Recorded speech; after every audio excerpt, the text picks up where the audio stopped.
Fresh off of a gritty point at Nippert Stadium against FC Cincinnati, Bethlehem Steel Football Club return home to Goodman Stadium to take on their rivals New York Red Bulls 2 in a match that has plenty of Eastern Conference implications, with Bethlehem looking directly up at John Wolyniec's club in the Eastern Conference table. Just 1 point separating the two sides, and it's New York Red Bulls 2 occupying the 8th spot. Tyler Terrence along with former Virginia Tech Hokie Morgan Conklin. And Morgan, these two sides are very similar in terms of their operation. Both have an enormous amount of young talent, but as of late, it's been Brendan Burke's side has been getting the better of John Wolyniec's. And they're also very similar when you just look at how they're doing over the course of the season, but this series couldn't be more different as of late. Right now, the series is tied 3-3 with New York Red Bulls 2 winning the first 3 contests, but the last 3 have been all Bethlehem and all shutout wins. So you look between the two, and then you go back to Midway. Bethlehem wins their 3-0. New York Red Bulls have also yet to win a game on the road this year. They've gotten points, so today they're looking for revenge against Bethlehem, and really just 3 points on the road. And as you can see at the table right now, just 4 points separate Nashville in the 4th spot and Bethlehem in the 9th. So 3 points for Bethlehem or for New York Red Bulls 2 tonight could prove to be vital heading forward into the dog days of the summer, as we're basically already there at the moment. And somebody has been providing assist after assist for New York Red Bulls 2 as we've gotten into the middle point of the season is none other than Jared Stroud. And he becomes even more important in a game where they're playing in a place they haven't had success on the road, against a team they haven't had much success against lately. Jared Stroud, just his ability to see plays before it happens, to see the gaps before the players in them, so clean on the ball, sees what's there, connects with players. They're going to look for him to build up tonight because they need to be able to finish. Stroud is a terrific rookie, and he's coming off of an outstanding senior season with Colgate University. And speaking of rookies, I don't know if there's been anybody who's been in better form in their rookie season right now than Michi Galina for Bethlehem. Brendan Burke loves what he sees in this youngster. He's so gifted, and we've been told he's just a player that he has something you can't teach when he's on the ball. The speed to get end line, so athletic. Right now, they're just trying to develop him as a player and make him better, because Brendan Burke said the sky is the limit for Michi Galina. Well, Galina was the one who opened up the scoring against New York Red Bulls 2 on May 16th, and it would be the boys in blue who ran away with it in that last contest. Bethlehem have gotten the better of New York Red Bulls 2 as of late. Brendan Burke's side knows that New York Red Bulls 2 is out for blood. John Wolyniec and his club looking for their first road win of the season. It's Bethlehem, New York Red Bulls 2 when we come back.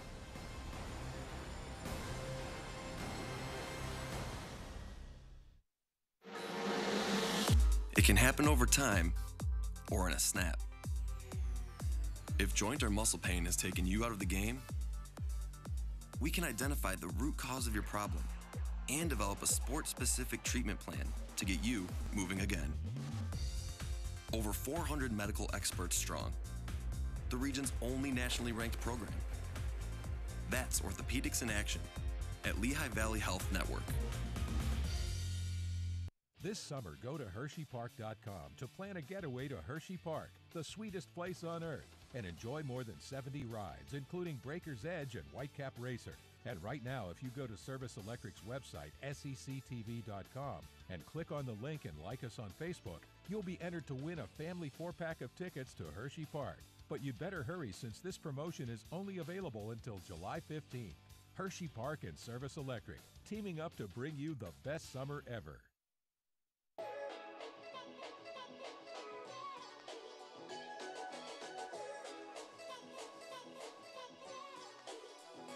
What is it? It's the vibe of life well lived. And it's happening right now in St. Pete, Clearwater. 35 miles of white sand bliss and world-class culture leads you to your best day ever. Plan your getaway at visitstpeteclearwater.com.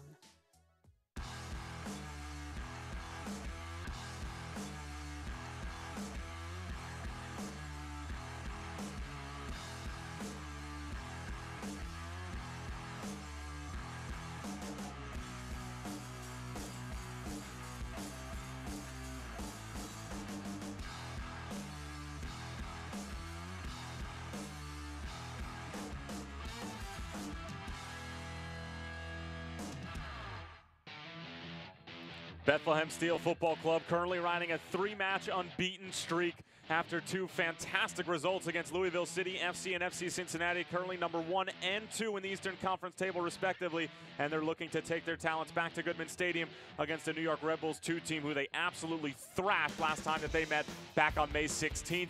And we'll take a look at our starting 11, which is brought to you by Lehigh Valley Health Network, and Morgan Conklin first for John Wolenik's side, and Brendan Burke said it's probably tough to prepare for these teams than it is for a Charlotte Independence or FC Cincinnati because there's always so many moving pieces. Yeah, and we already talked about Jared Stroud, how important he'll be in this game. Another young player, Ben Mines, has been so good with them, and we saw him a little bit last year in the postseason. But I'm watching the outside backs. We see Cutler get forward a lot. He has 15 shots on the season.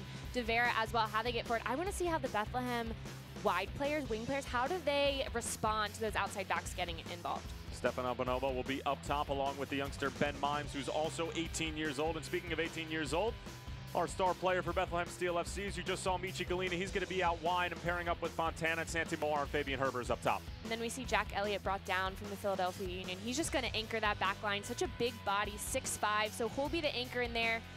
For the most part, it's a lot of these players that we usually see pretty consistent. Drew Skundrich is a player that has been really impressive as of late. He's a player with really high soccer IQ, and when Brendan Burke, when we spoke with him, he was saying that if he asked him to do something, right away it happens. He's just really able to establish and apply it into the game, and I want to see how he does, keeping an eye out for that and seeing how he does in that role. And Brendan Burke in his 3rd season with the Bethlehem Steel, one of the bright young coaches in the United Soccer League. He has his team playing some fantastic football as of late, and really their past 2 performances against both Louisville and FC Cincinnati, they probably felt that they deserved 3 points against Louisville City FC, who came here to Goodman and didn't look themselves, and Bethlehem had a lot of chances to try to take 3 points from that game.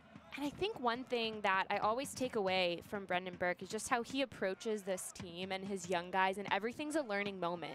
Whether it was looking at the red card on Bizo against Cincinnati, it was a learning moment, and they talk about it after, and he was proud of his team, how they were able to respond against Cincinnati. So everything with his team is a learning moment. It has to be, having so many young players. Well, he certainly knows that there's a lot in this game going up against New York Red Bulls 2 and John Wolenik, as there's only about 74 miles that separate these two sides between Goodman Stadium and Red Bull Arena back in Harrison, New Jersey. And John Wolenik is somebody who had a fantastic playing career, led the Nations in goal when he was at Fordham in 1988, and is obviously the 2016 champion with New York Red Bulls 2, and brought them all the way to the Eastern Conference Finals, and was just 1 or 2 penalty kick shootouts away from getting to back-to-back USL Cup Finals. We would have had a straight rematch of 2016, and he also has his side playing some good football as of late, but they've been trading results, win-loss, win-loss, win-loss in their past few fixtures, including a pasting over at Highmark Stadium against the Pittsburgh Riverhounds and Bob Lilly, who have only lost 1 game this season so far, and it's the first time this season that Bob Lilly's side have scored more than 2 goals, which is an interesting statistic, as we are officially underway from Goodman Stadium. Tyler Terrence, along with former Virginia Tech Hokie Morgan Conklin, glad to have you with us, as this is the lone fixture on a Wednesday in which a couple of USL teams are featured in the Lamar Hunt U.S. Open Cup. Louisville City and Nashville will play tonight in a round of 16 matchup, and Sacramento will have to travel to Banca California Stadium to take on expansion side LAFC. And these two sides getting an opportunity to possibly get 3 points or perhaps split a point apiece. And as we mentioned before, Bethlehem in the most previous meeting coming away with a 3-0 win. Galina, Herbers, a couple of the goal scorers in that affair, as well as Najim. And Morgan, as always, this New York Red Bulls 2 team is every single time is going to come out and press, no matter whether at home, on the road. And it's no secret what they do, but dealing with it is an entirely different story. But it's so interesting, Tyler, we talked about this before the game. These two teams are almost a mirror of one another, because you know Bethlehem's going to come out and press, and that's what they like to do because their youth helps with that, and they have fresher legs to be able to press. So it's one of those things, it's difficult to prepare when you play for Bethlehem, to prepare when they play the Red Bulls, but it's also difficult the other way around. So we're really dealing with both teams playing against their personal strengths. Ethan Cutler looking for an option on the deep throw-in for New York Red Bulls 2.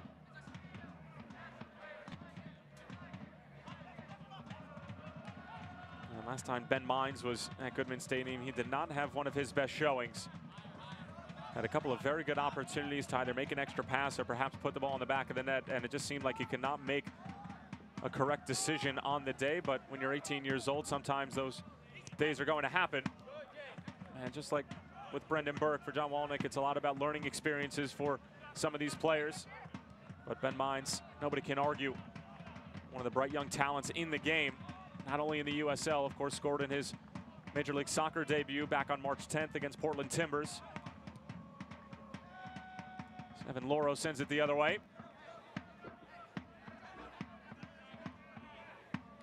Bethlehem, 3 matches unbeaten. Some really impressive results. Beginning of that streak started with a 2-1 win at North Carolina FC. Santi Moar with 2 assists late in that game to help Bethlehem to a 2-1 win after being down 1-0 for basically the entire match. As it's going to be a foul going against Red Bulls 2. And then it was a draw against Louisville here at Goodman, 0-0. And then a wild fixture against FC Cincinnati in the USL Game of the Week, in which Bethlehem took the lead. Derek Jones with a great finish about midway through the first half, and then 2 quick goals from FC Cincinnati right after Olivier Bizo got sent off. And then it was a lightning quick response from Fabian Herbers to make it 2-2, and then Bethlehem would hang on, albeit down a man, and get a point on the road at Nippert. And for a club that sports an average age of about 22, 23 years old, mighty impressive as Galena has slipped through, sends it into the middle and cleared away. And a deep throw-in coming in for Bethlehem.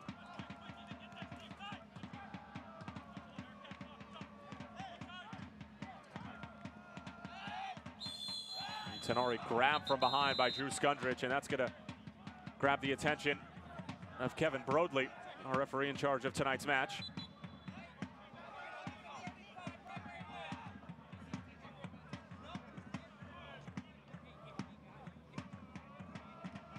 Skundrich complaining because he was pulled first. Referee didn't see it. A little retaliation, but that's also a professional foul because if Skundrich didn't stop that ball, you have Tenari on the ball, dribbling with space with the defense dropping, so that was a smart play there.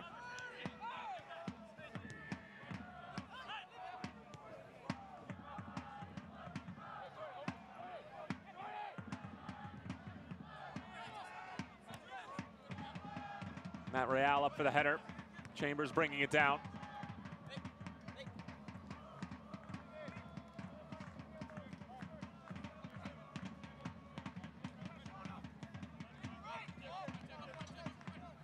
Tenari.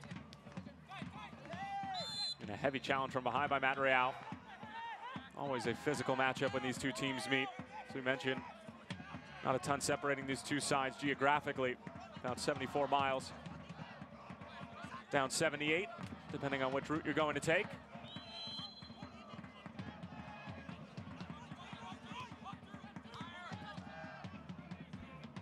Mines. Not a bad idea. Right into the hands of McCarthy, who's getting the start tonight in the 6 for Brendan Burke. That didn't look like much for Red Bulls 2, but that's a smart play to find the quick ball in and then get it back wide, because the defensive shape of Bethlehem, they're so compact, there's not a lot of space to play centrally. So there's no time for them to find the ball to the other side. There's no space to do that. So that quick ball, then finding Mines in, is a good option. They just need runners on the end of it. Here's Galena, Matt Real overlapping. Galena. Look at the pace from the 18-year-old, still with it. Michi Galena threw everybody until he wasn't. And finally, it's Nico De Vera stepping up and making a play. And now Red Bulls 2 have something cooking on the other end on the counter. Ben Mines trying to skip away from Skundrich. And Kevin Broadley not interested. Probably would have been a yellow for Skundrich, given his most recent foul, as James Chambers finding Santi Moar in the break. Moar. Herbers with him. It's a long for Herbers. Trying to send it back across.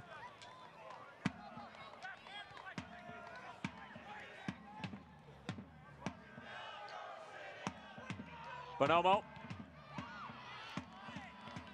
This game is already opening up, threatening to go end to end, but that build-up from Bethlehem, well done. Chambers finding the ball, finding Moar out wide, but then on the other side, Skundrich once again getting back on the other end of Mines.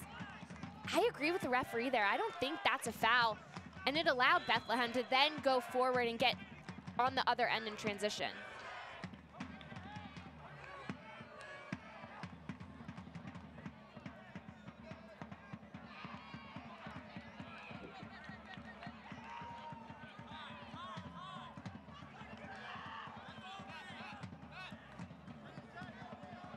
Well, here's that Red Bulls 2 press that we were talking about. Not allowing Bethlehem to play easily out of the back as Galena can't handle it. It's Jared Stroud. Mines trying to help it along, bothered by Real.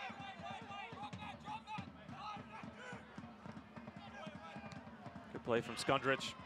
Does a lot of that dirty work in the middle of the field. Allows James Chambers to get on the ball a little bit more to be able to distribute.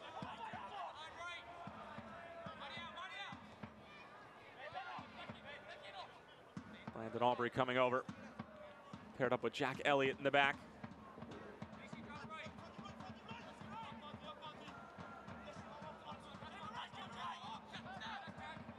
Keller finding Bonomo. Bonomo going for goal. Hit with plenty of power and pace, but not exactly the accuracy he needed. And a goal kick coming up for McCarthy.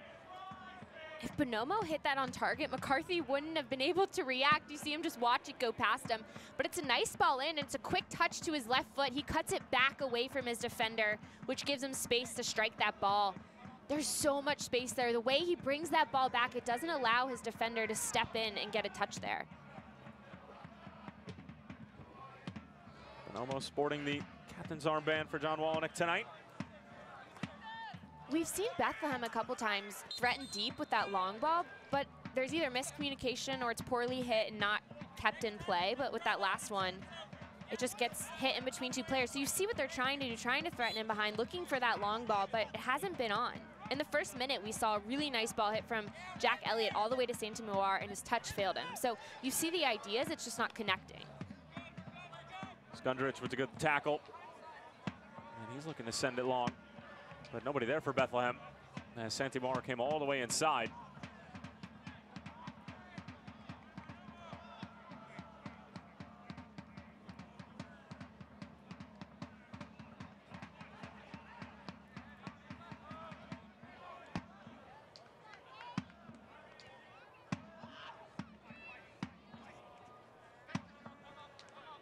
Cutler, finding his former college teammate, Jared Stroud, tackled from behind by Fabian Herbers.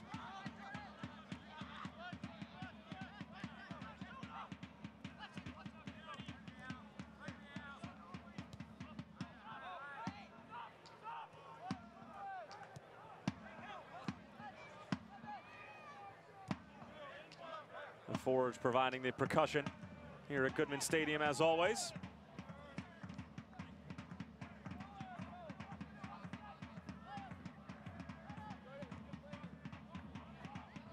Herbers providing the pressure, forcing Loro into a long ball. Pressure from Stroud. Bethlehem was asking for a handball. They thought that it popped up on Stroud's hands. As almost a good takeaway from Bethlehem.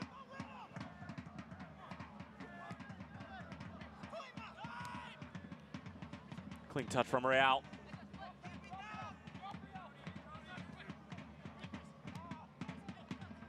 Here's Bonomo. Long for Ben Mines. Mines going after Aubrey. And it's a penalty. Ben Mines with a clever touch. Brandon Aubrey bid on it. We'll get another look at it. Morgan Conklin, my first question to you. Is this the right call? I have to see that again. That did not look like a foul. It looked like Aubrey got a touch on the ball and Mines tripped over that. I'd have to see it again because you see Aubrey close the space, does a nice job. He doesn't really get the ball, but I don't know. If anything, he's in the way and gets caught tangled up.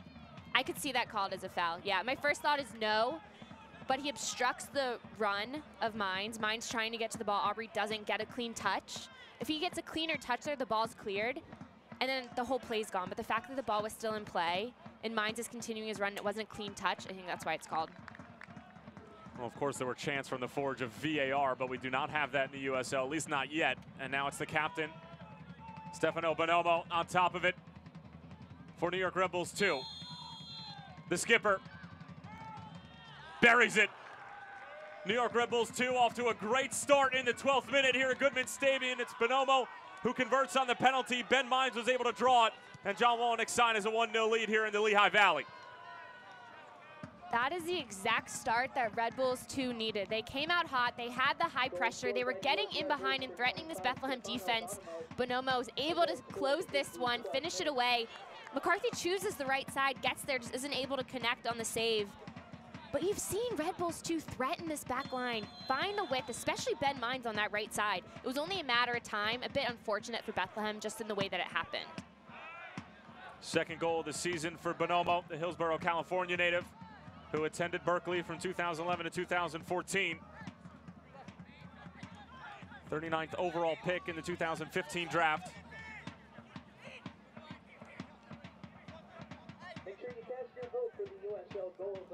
I could see that being called as a PK or not. I could see refs going either way with that. Well, you'd already seen Kevin Broadley elect to go with a no call on that one play with Skundrich, but it just seemed that Mines made the move, and whether he sold it or not, he obviously got Kevin Broadley to buy on it. I mean, I would probably say it's a penalty as well, but given the fact that it's early in the game and it looked like the ball had skipped away from Mines, I agree with you, Morgan. It could have gone either way. And I think if Aubrey's clearance was cleaner and the ball wasn't still in play, I don't think it would have been a call because the ball wouldn't be around anymore. But the fact that it wasn't cleared and it kind of looked like he was tripped up because his clearance didn't get out, I think that's what led to it. Now a corner kick coming up for New York Red Bulls 2. We're starting to play, obviously, with a bit more confidence after the goal from Bonomo in the 12th minute. Let's go Steel is the chant from the fans here at Goodman. Tenari on top of the corner.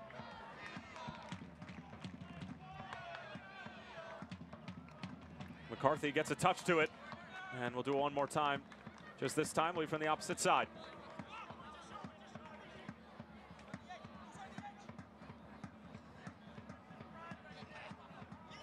Jack Elliott, McCarthy trying to organize defensively.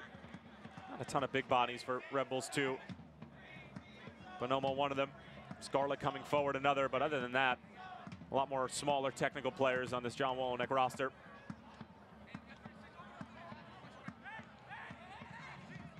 Chris Lima, right into the hands of McCarthy.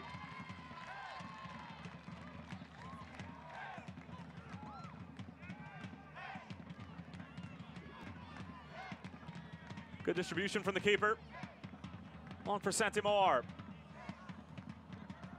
And it was a little bit behind Drew Skundrich.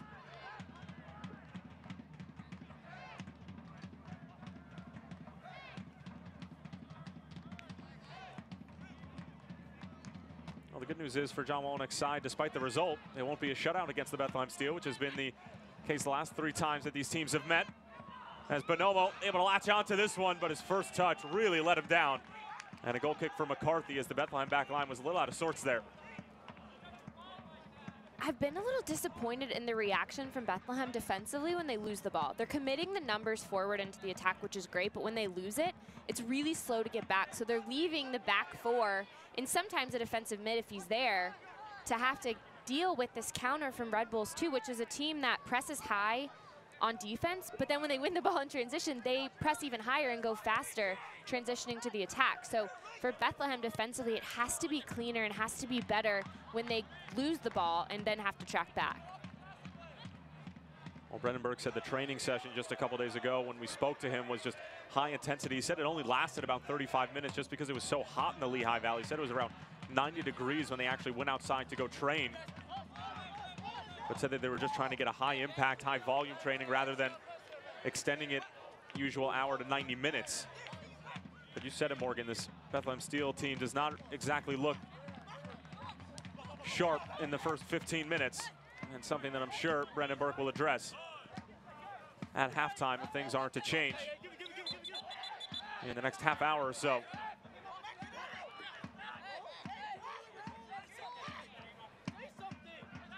Visitors claiming that there was a touch taken by Bethlehem and it should have been their ball. Bit of a dangerous pass there. Chambers with a clever touch. Brandon Aubrey asking a lot out of Michi Galina. He's able to keep it in play. Good recovery from Jordan Scarlett. And that's a heavy challenge from Herbers on Ethan Cutler. We've seen a couple of times already, Morgan, the raw speed of Michi Galina. He was just one touch away from creating a brilliant solo goal. Started around midfield as Fabian Herbers gets a talking to. And with Galina, one of the good things about someone with that much pace, there's a lot of good things, but if he gets the ball at his feet and if he dribbles at the back line, like in that one opportunity he had, the back line drops, and they have to drop till they're out of position that they feel that they can send someone to step to the ball, where they feel that they have enough cover behind the person who stepped to the ball. So if Galina has that pace to get at the back line, he's just going to have acres of space in front of him because the defense keeps dropping. So if he can get the ball and pick it up, whether he's on the left side, whether he drops into the midfield, if he can pick it up and get at the back line, he'll have so much space to either go himself or to bring other players into the game. 2 goals and an assist this year for Michi Galina. One of them came against New York Red Bulls 2 back on May 16th. And that goal wasn't really as much pace as it was just a great technical ability to be able to find the far post and be able to find it with some authority as well. As Tenari receives it in the middle of the park, Ethan Cutler getting forward from an outside back position. Nico De Vera. Good pressure from Santimar.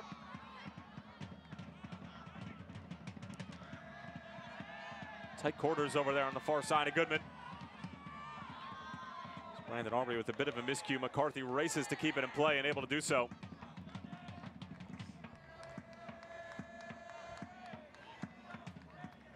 Select is the official soccer ball of the USL. For the latest Select products and special offers, please visit selectsportamerica.com. Receive free shipping on orders over $50.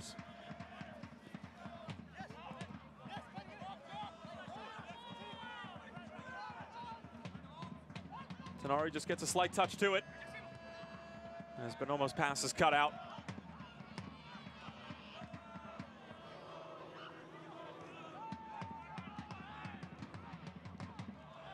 A lot of numbers committed forward for Bethlehem. Could be room on the other end for New York Red Bulls too. Bonomo trying to get there and draw a penalty.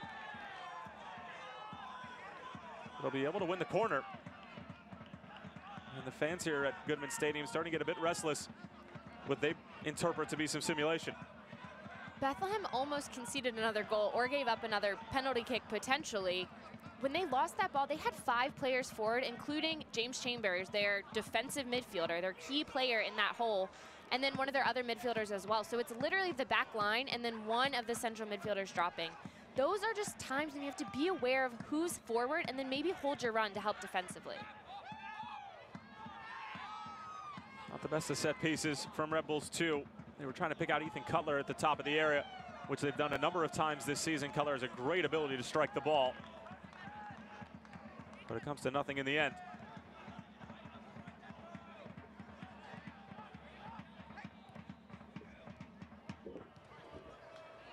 Ball up the line for Herbers.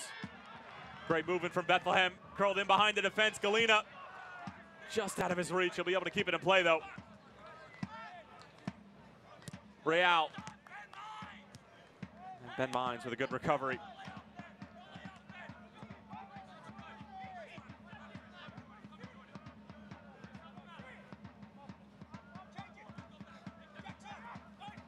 Fontana. Bit of a silly foul from behind by Echeverria as Real whips in a great ball. Moar was waiting for it at the back post. And a very important touch from Nico De Vera. That's back-to-back, really strong crosses from Bethlehem. The first one from Herbers and that second one whipping in right across the 6. Bethlehem able to keep possession off this foul. But I like the way that Fontana, he gets up quick and then he plays the quick restart because it helped with their momentum. They didn't slow the game down and wait to hit a free kick in. They kept it going and restarted it. And then that ball was sent back in from Real.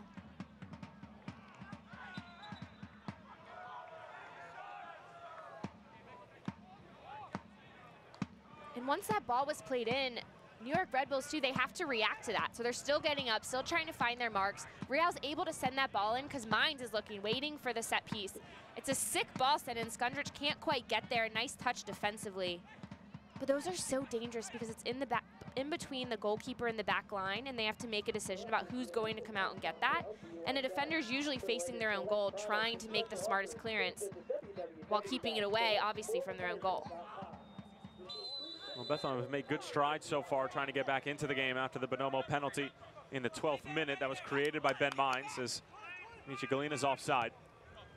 And I think something we've seen differently with Bethlehem is lately it's been quick decisions, whether it's the quick restart, whether it was building out of the back and a quick 1-2 and then a long ball. It's not a center back or a midfielder finding space, hitting a long ball. They're having to think quick, so it's opening up gaps. Nico De Vera finding some space. He bends it in. Jack Elliott there defensively.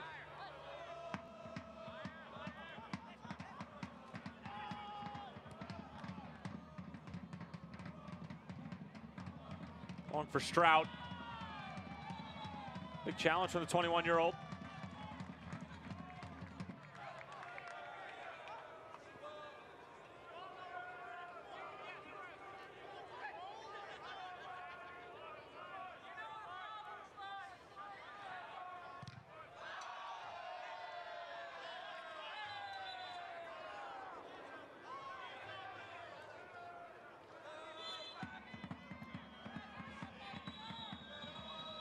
A little pushing and shoving between Chambers and Tenari.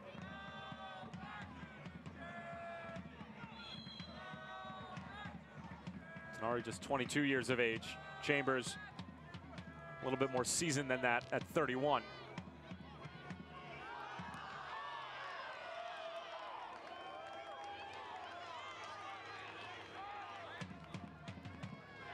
When you look just at the players that Bethlehem now has on the wing, what we've seen from Michi Galina lately and Saint Moar, those are players that are just so smooth on the ball, and you see what Moar creates. We've seen that Bethlehem's gone a lot to that left side, tried to find Galina in behind. If they can bring Moar into the game as well, it opens up different pockets, and it forces Red Bulls 2 to make a decision defensively. What side are they going to slide to? What midfielder do they want to get the ball for Bethlehem? Red Bulls 2 win it back in a dangerous area. Stroud along for Tenari. Andrew Tenari trying to put it on frame. Ends up skirting wide. It was a poor giveaway from Bethlehem, and it really sparked the counterattack the other way for the visitors. We can talk all day long about how talented some of these Bethlehem players are, but it doesn't matter if they don't do their job defensively. If they give the ball away, if it's sloppy, if they don't step to the ball in close space, it doesn't matter how successful they are or how dangerous they can be on the attacking end. They have to be smarter and tighter defensively. Herber slipping it through. Galina offside. Good challenge from Cutler in the end. It was null and void because the flag was up, but more good movement up top from Galina, who's been called offside twice in the past, called 3 minutes. On our call this week, Brendan Burke was just saying how Red Bulls 2, they're coming for blood. It's a bit of a war out there. If we don't do our job, it's going to be a war. And the response from Bethlehem has not been impressive whatsoever. They knew what to expect. You see Galina right here, caught offside, definitely. Unfortunate, because that's a great ball sent in. He's in behind with the pace. But I want to see more from Bethlehem because they knew what this game would entail, and they just haven't matched that.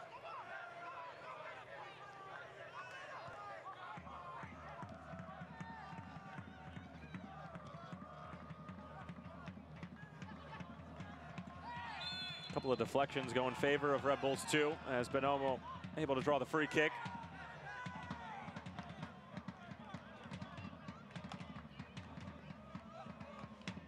Well, given the recent performances from Bethlehem, probably would have expected a bit better of a showing in the first 25.5 minutes or so. Went on the road at FC Cincinnati in front of more than 20,000. Got a point against the champions at home, albeit after their epic victory over the New England Revolution in the 4th round of the US Open Cup.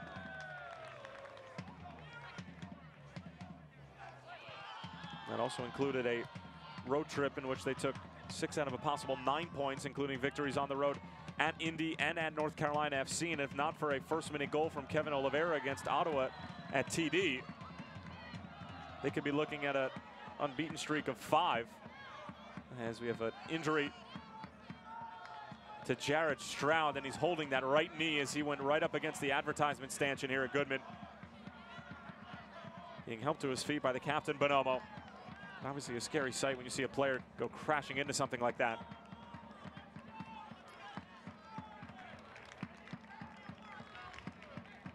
Just slips on the turf. Mahoney and Stroud both going for that ball. I don't know what's underneath that. looked like there was something holding it up. I hope he didn't hit that pole under there. I mean, that looked rough because you could see the ad itself kind of came up, the part on the outside, but there must have been something underneath there.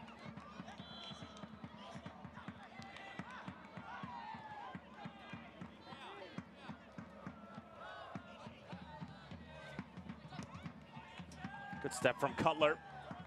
Tenari, a couple of runners with him. Long for Ben Mines. Keeps it in play, gets it across. Bonomo looking for it, but a great defensive header from Jack Elliott. However, it's only as far as Tenari. Galena back defensively. Cutler. Patient from Red Bulls 2. And Ben Mines was clearly offside, as Chambers will just see it out of play.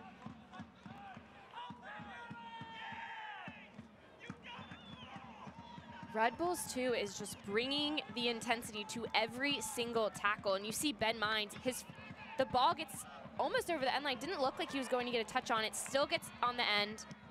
Tenari tried to take it on the first time, as it's another precarious giveaway from Bethlehem. This last opportunity with Mines, it's a nice ball slipped in from Tenari. A little heavy though, but you see Mines putting in the work to still get a touch. He cuts it back defensively, very well done from Jack Elliott, able to win that header. But Bethlehem is just continuously under pressure in their own half, especially right around their 18. They can't seem to keep possession or build anything the other way. Fabian Herbers caught a shot to the throat.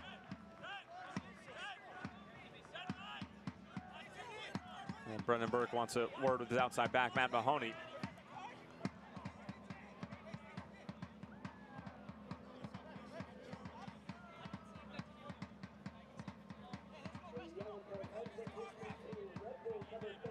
Herbers just gets a hand to the throat coming from Scarlett, both going for that ball. But you see once again what led to that is Bethlehem looking for the long ball in behind, which is fine, but they're having trouble connecting it. That's a long foot race for Herbers to get into, right around the midfield, to then try to get past Scarlett and somehow build up with his team or be on a breakaway from that far back. There's not much of a build-up at all from Bethlehem, and they have the players to do so. We're just not seeing it. Well, certainly credit to Red Bulls 2, who have been bringing the pressure, albeit Brendan Burke and his staff, I'm sure, knew, without even having to do much scouting at all, that that was going to be the case.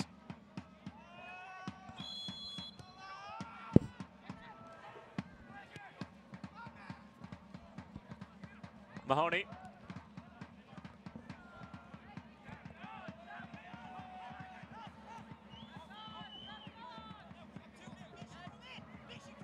Nearly a half-hour played here at Goodman Stadium.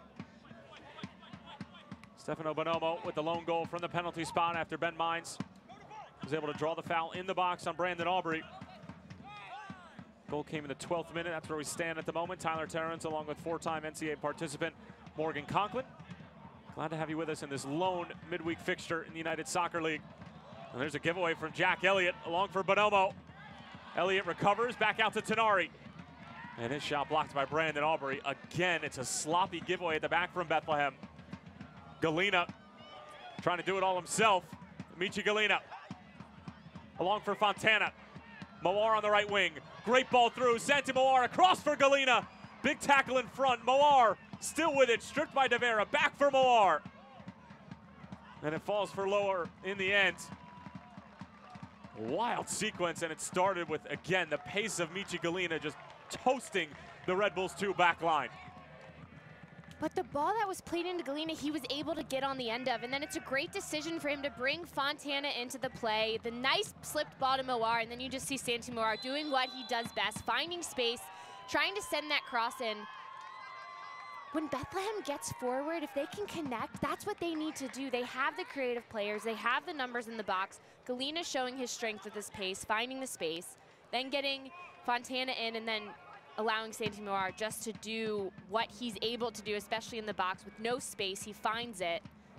We need to see more of that from Bethlehem because that's what leads to their success. But if we only see that one time within 30 minutes, like we just did in the game, it's difficult for them to capitalize on that.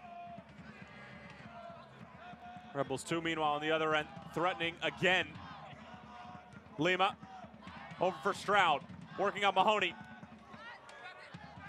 Tight quarters, back out for Cutler. Echeverria. De Vera working on Moar.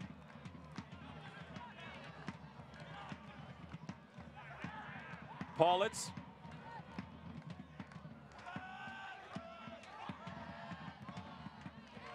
Jack Elliott able to clear it away. Good hold-up play from Herbers. Michi Galina loves these types of 1v1 situations. But maybe a bit too overzealous trying to find Fabian Herbers. I want to go back to that Santi Moar chance, Morgan. Do you think that maybe could have pulled the trigger there? Yeah, I think he was trying. It's difficult because he didn't have a lot of space, which a lot of players may panic in that situation, but he's someone that tends to thrive and he finds it. So I think he's a player that definitely could have shot it and put a good look on frame, because I think that cross was forced at that point. There wasn't much space, didn't really have any numbers around. So for some players, I think it would be really difficult just to find this space and then look for the shot, but for him, he has the ability to do that. Well, he's coming off of a 2017 runner-up for Rookie of the Year award, only falling to Chris Wehan of that Reno side that broke all sorts of record in the USL for points, goals, you name it.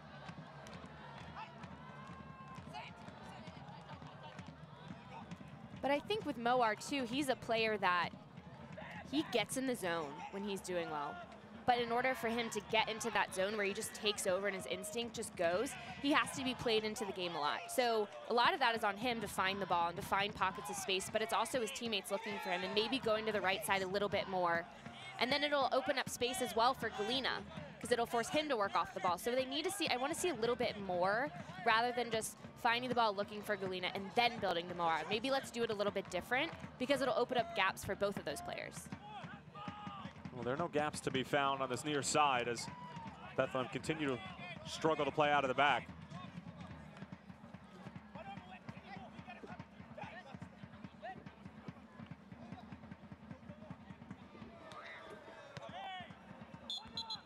The ball did travel over the line.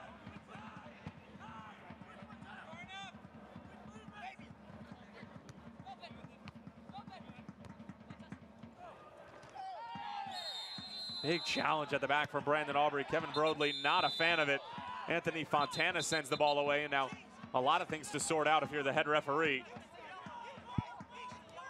Fontana will get a talking to at the very least. I have a feeling the same will be coming for Brandon Aubrey. And it's a silly yellow card for Fontana as he's shown mustard here in the 35th. That's a difficult yellow card to take, Morgan, especially if you're somebody who's playing in the middle of the park. Simply just kicking the ball away because one mistimed challenge and you're putting your team in a really difficult spot. That's just a bad decision. I mean, first to pop the ball, you really are physically thinking, I'm gonna take 2 touches to crush this ball down the field. It's just not smart there. But I'm not surprised to see a yellow for that, but I think Aubrey could have gotten one for his challenge, just going through his player. And now you see where New York Red Bulls has an opportunity, not just on the set piece, but on the second ball, because Bethlehem has had issues clearing chances.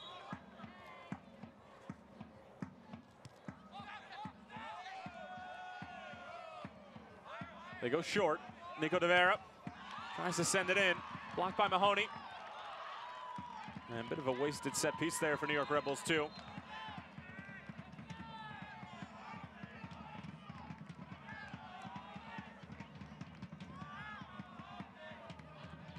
This one gets all the way through. Bonomo providing pressure. Gets it down for Tenari, trying to knot it through for Jared Stroud, but the only one there was Brandon Aubrey.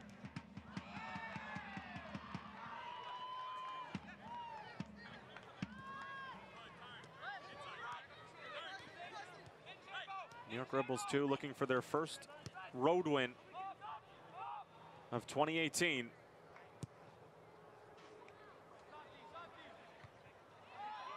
They have had some poor results on the road against sides that I'm sure John Wallneck would like to have back. 5 out of their 7 games on the road in which they obviously haven't found a win yet are against teams that are not inside of the playoff picture. So it's not like they're traveling to Nippert or to Slugger week in and week out and not getting these results. I mean, some of these games are against Richmond, Ottawa, teams that aren't necessarily racking up wins left and right. And it's just fascinating to see them torch teams like Charlotte, like Indy 11 at home. and then lay an egg on the road against teams that most people would probably say they're better than.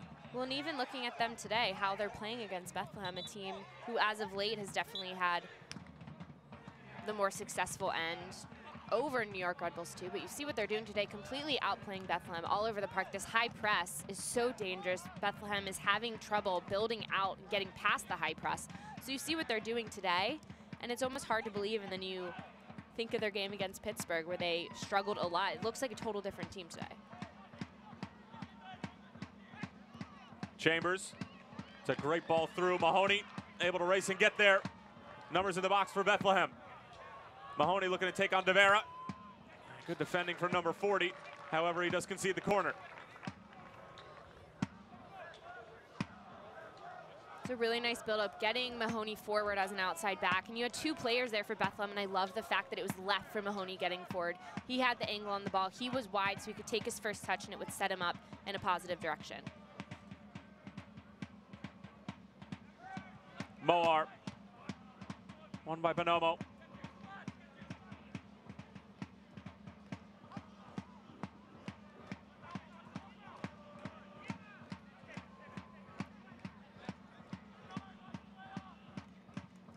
Fontana found himself in some trouble over on the far side, and Red Bulls 2 comes away with it. And given the fact that Bethlehem have not put in their best first half of the season by any stretch of the imagination, they still are only down by 1 goal. All it is one moment of brilliance, or perhaps maybe a little bit of luck, and they're right back in the game. Fontana, good ball towards the back post. Skundrich is there, but the header not on frame.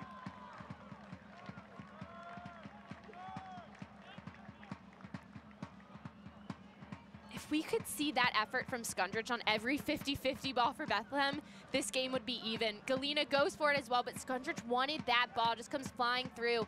I love the cross sent back, the feather of it, the way it's coming away right around the penalty mark. It gives a player like Skundrich an opportunity to get forward. Yes, he had Galena there, but he's waiting on the ball. So it allowed a player like Skundrich to come through and add his run into the box.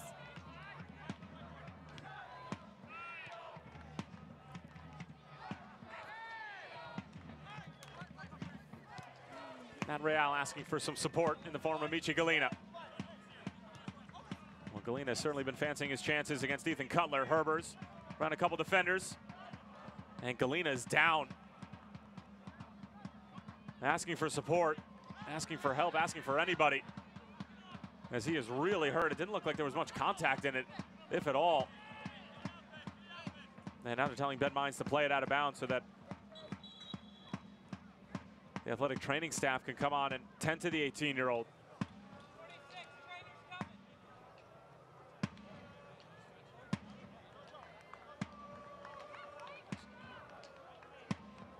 It looks like he just pulled up, holding that right hamstring. Just trying to stretch it out. And you can see there was no contact with Cutler whatsoever. Just one of those bizarre plays, Morgan, that you hate to see, and sometimes they just happen. There's so many miles on the odometer, especially at this point in this season. Already towards the end of June, not exactly sure how we got here, but the amount of running starting to take its toll on some of these players. And especially for young players, we tend to see players coming out of college, or just those young players that around this point in the season, it starts to get difficult because you have the minutes. They start to add up on the body, but that was a run from Galena. We've seen him run stronger than that, more powerful. So that was really just kind of a run getting him into the box, but you definitely see him pull up, grabbing that right leg. You hate to see that. Just a young player really finding his form, finding just his ability to make this team better. And he is really in some pain, and especially with such a young, talented player, the last thing that Brendan Burke or anybody wants to do is push him to the point where it could be an injury that's going to keep him out for more than just a couple of days. So now Brendan Burke is going to be given the decision as to who to bring on, if anybody, right before the half. And you see him talking to Real, talking about how the spaces will start to open, talking with his outside back, because we've just seen those balls launched in behind, mostly to a player like Galena. So by they're probably forced to sub him out. That might also change how Bethlehem's been playing because they don't have that pacey player on that left wing anymore. Galena still in some amount of pain, and fans, remember the USL's official Twitter feed keeps you up to date with news, live game updates, and highlights from around the league 24/7. Follow @USL on Twitter. And Morgan, going back to your point about pace and trying to replace Galena, Chris Nenko is available off the bench, and if you are going to bring out somebody and try to get a like for like, I would have to imagine that Chris Nenko or perhaps Prosper Cheluya is going to be one of those players, and indeed it is going to be Chris Nenko, the former Syracuse Orangeman, coming onto the scene here in the 43rd minute, unfortunately for the injured Michi Galena. And the substitute brought to you as always by our friends over the Lehigh Valley Health Network.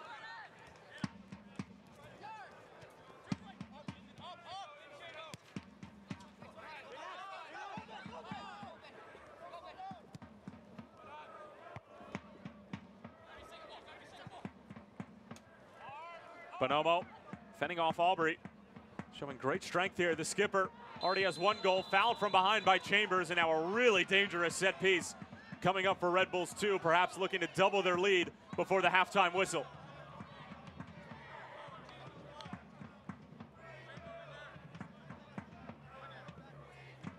Chambers is a player that's usually really good with his body positioning, but this is just lazy here. He doesn't even get on the inside of a player, puts his arm on his back, and then really just takes him down from behind. Doesn't even try to get to ball, doesn't try to get his body in front, which we normally see that from James Chambers. Well, when Chambers is making clumsy challenges like that, you know things are just out of sorts for Brendan Burke's side, because Chambers, more so than anybody on this Bethlehem team, is usually the one that's putting in a consistent performance week in and week out. Cutler and Lima standing on top of it. Cutler can hit a great free kick, as can Lima. Lima the lefty. It'll be Ethan Cutler, and it'll be over the bar. I have a feeling Lima really wanted that one, and Cutler did too, because that placement of where that foul was could not have been any better for New York Red Bulls if they're looking for someone to get a strike on frame. Bethlehem lucky to get away with that one. They're trying to get into this half and not let up anymore. Defensively, it has to be smarter. The decisions just have to be better. Well, we talked about Chris Nenko coming on and replacing Michi Galena. Nenko had a couple of really good opportunities against Louisville City FC. Got him behind the defender. He gave Sean Tosh all that he could handle for the entire 90 minutes. Just could not find the back of the net. Credit to Greg Ranjetsing, as there is an awesome nutmeg at the top for Bonomo. Great move inside the box. Stefan Bonomo blocked in front by Brandon Aubrey. And it's going to be a penalty, a handball on Bethlehem.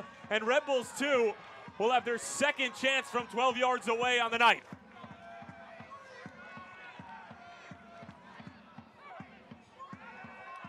Bethlehem not happy with this call. Aubrey gets to the end line, but just a nutmeg. Come on. The ball played back across, and this is where it is. Bonomo is able to turn Chambers. That looks like thigh to me. That does not look like a handball. That hits the thigh. Totally understand why every Bethlehem player is losing their mind right now. And now Kevin Broadley is going to head over to his assistant and try to get some assistance on this play, because I happen to agree with Morgan. I did not see anything resembling a handball on that.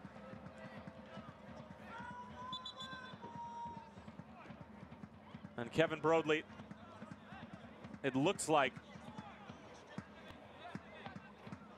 is going to reverse the call. Bringing together two captains, James Chambers and Bonomo.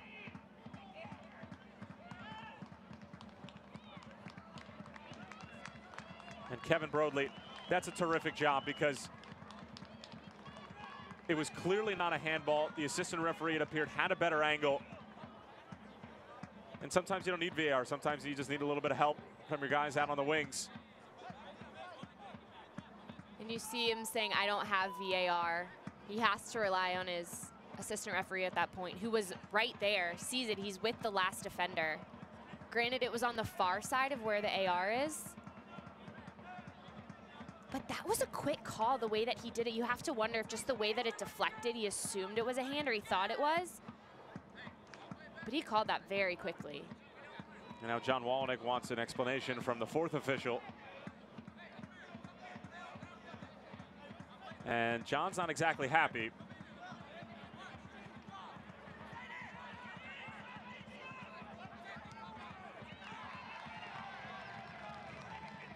Well, we're back underway here at Goodman.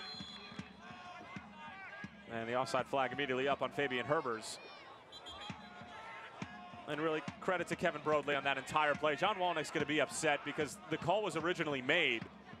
But at the end of the day, the call is the right one. And it's not a penalty as Bonomo finding some more space. Cutler trying to whip it across. And Walnick's also upset because if that ball stayed in, if it wasn't a handball, then it was still in play. Bonomo trying to chip it through. Aubrey just going to clear it out of play, and that's a good point, Morgan, because it probably should have just kept playing. It should have just been a no call. And for him, obviously, he doesn't know if his team would have scored, but they probably would have had a better opportunity if the play continued than Bethlehem hitting the ball back on a restart and giving them possession. But then you look at Bethlehem, why is Herbers offside in that? That's just decision making. The ball is hit long, they're giving the ball back. Why is Herbers offside? He has no reason to be. And there was no reason for him to kick the ball about 50 yards up I-78 either. And he's going to receive a yellow card. So that's now 2 Bethlehem players in the first half alone who have been shown a yellow card for kicking the ball out of play after the whistle is already gone. And that's got to drive Brandenburg absolutely insane. Especially when they're coming off a game where Bizo was almost taunted into getting a red card. He was they were getting at him, wanting a player to just bite. Cincinnati was trying to get a player to just make a mistake and do something like Bizo did. And we've seen 2 unnecessary yellows from Bethlehem from players that aren't exactly the youngest. They have experience. Good ball in. Matt Real is there. And a corner kick coming up for Red Bulls too, as we are well into stoppage time here in the first half. But there was obviously a big stoppage once we hit the 45-minute mark, trying to sort out the penalty / non-penalty that was eventually gotten right by Kevin Broadley. Tenari keeps it low. And that's going to do it for the first half. A rather lackluster performance from the Bethlehem Steel, and New York Red Bulls 2 have taken an advantage, but only a slight one. Bonomo with a penalty kick goal in the 12th minute after Ben Mines was able to elude Brandon Aubrey and taken down in the area. Bonomo with his 4th goal of the season. Check that, his 2nd goal, and New York Red Bulls 2 on their way to their first road win of 2018. Bonomo converts from 12 yards away. Ben Mines was able to draw it with that cheeky move on Brandon Aubrey. And John Walnick and his club right now head into the dressing room with a slight advantage over Bethlehem. Brandenburg has some work to do. Halftime show coming up.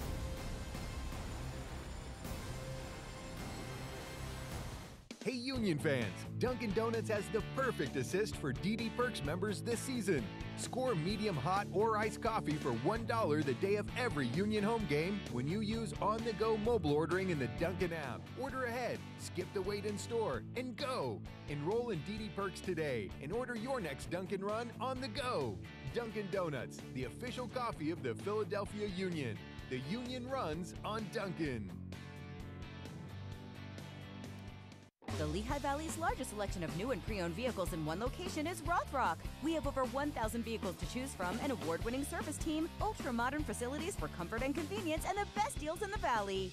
During Rothrock's June sales event, drive home a 2018 Altima S for only $199 a month, or a 2018 Rogue S all-wheel drive, now only $169 a month. Only at Rothrock.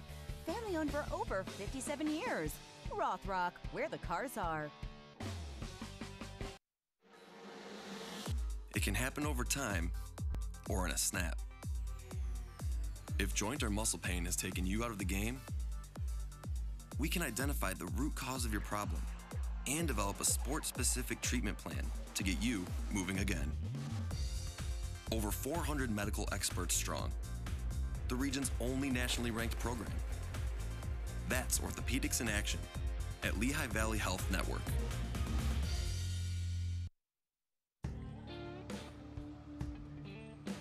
The heat will wear you out real quick. And we've been through some hot ones.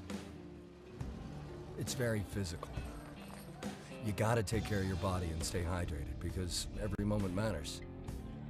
That's why I drink Advocare Hydrate. I've got a job to do.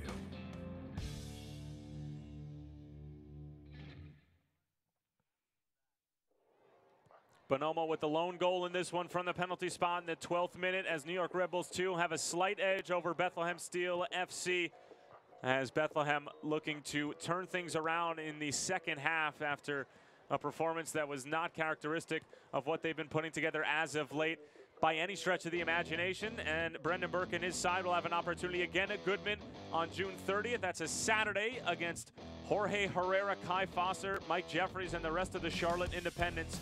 5 p.m. Eastern time. And if you're not going to be out at Goodman seeing the game, you can watch it, of course, on ESPN+. As it should be a terrific matchup in the Eastern Conference. And if Bethlehem are to get 3 points or even just a point tonight, they will be inside of the playoff picture. Charlotte currently sitting in the middle of the table.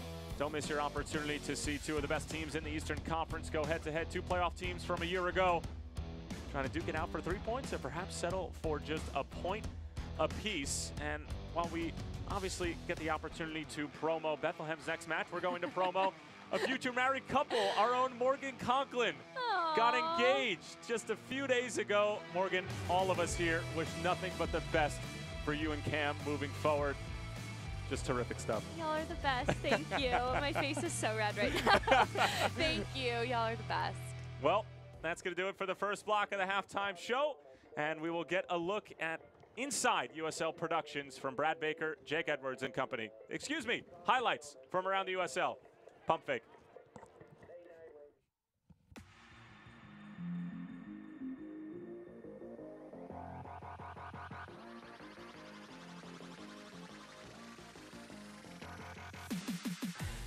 Now Silva, oh my goodness, what a goal! Mateo Silva! Amadou Dia. Jason Johnson, you gotta be kidding me! An otherworldly goal from JJ. 2-2 at home. Here the young season, and a golazo from Manu Ledesma. Bourgeois got ahead to it. They score! Surely that's the winner. It's Ropapa Mensah. For Cheney and Johnson! Jamal Johnson does it again! And a goal! And an equalizer! Big save by John McCarthy. Buffon punched away Ranjitsing. On Sparrow again! Wow. What a save. Connor Sparrow shot from distance. And Cochran with that brilliant effort. My goodness. It's Jones, saved by Tambakis. Hernandez can take it. Big save. Dykstra. Near post. Barino, another huge save. On the assets. Great save for Restrepo. Lomas got ahead to it. And Matt Pickens makes the save.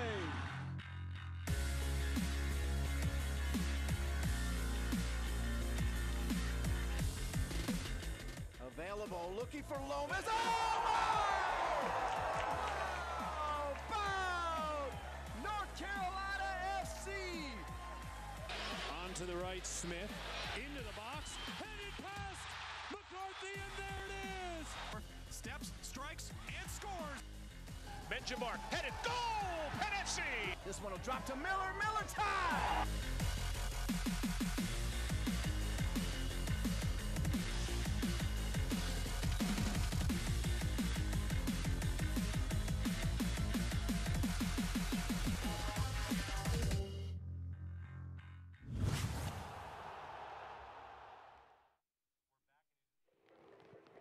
Back here at Goodman Stadium, and the rain has started to come down here in the Lehigh Valley as there were just ridiculous goals raining all the way down the United Soccer League in week number 15. Jason Johnson, Jamal Johnson, just two of the incredible goals that we saw in the USL. And of course, we had another attendance record, 140,000 fans in 1 week across 23 games. Just another unbelievable milestone for this league right after we set the million mark a month earlier than we set it in 2017. And there's some good news and some bad news for the Monarchs. They acquired Jack Blake, but that means there's not going to be any more Blake down, as Jack Blake will head over to the Monarchs for the end of the 2018 season. Another talented player already on a wildly talented roster. And of course tonight, Louisville hosting Nashville in an all-USL round of 16 matchup in the Lamar Hunt US Open Cup. Sacramento going to LAFC to take on the expansion side of Major League Soccer. Just more terrific stuff from the USL from an attendance standpoint, player standpoint, and then also USL featured as always in the US Open Cup. Who will be the last USL team standing? Morgan, any thoughts? I think Louisville just hosting. Louisville at home. Slugger. Yep. Yeah, I think they might take that one. All right, fair enough. And taking player of the week in the USL in week number 15, none other than Jason Johnson. Had an outstanding game against Las Vegas Lights FC. And then a goal that went absolutely viral, broke the internet. JJ with a ridiculous scissor kick from about 12 or 13 yards away. He's the player of the week. Chandler Hoffman, Jaime Siach, Steve Miller, North Carolina FC had a nice week as well. Derek Jones from Bethlehem Steel FC, he's getting some notoriety as well. And then Manu Ledesma. I mean, you know, Jason Johnson may or may not win goal of the week. Ledesma's is right up there as well. I mean, I'm sorry, Jason Johnson. So I'm honestly just really glad that went in, because can you imagine if that one went into the stands? He crushed that ball, almost looked like it was going to break the net. There's that awesome view from someone shooting it behind the goal and just seeing that come off his foot. Some of the goals that come from that man are unbelievable. Absolute raw talent, Jason Johnson, and that raw talent is starting to really be refined into something that is truly special on a week-in, week-out basis. Upcoming schedule for the United Soccer League in week number 16. Tampa Bay Roundies playing host to Tom Heineman and Penn FC. North Carolina FC will play host to the visitors. Charleston Battery looking to keep the good times rolling against Bob Lilly and the defensive-minded Pittsburgh Riverhounds, who for the first time this season scored more than 2 goals against none other than New York Red Bulls 2, and they will be hosting Ottawa Fury FC on the weekend. Morgan, what do you like here?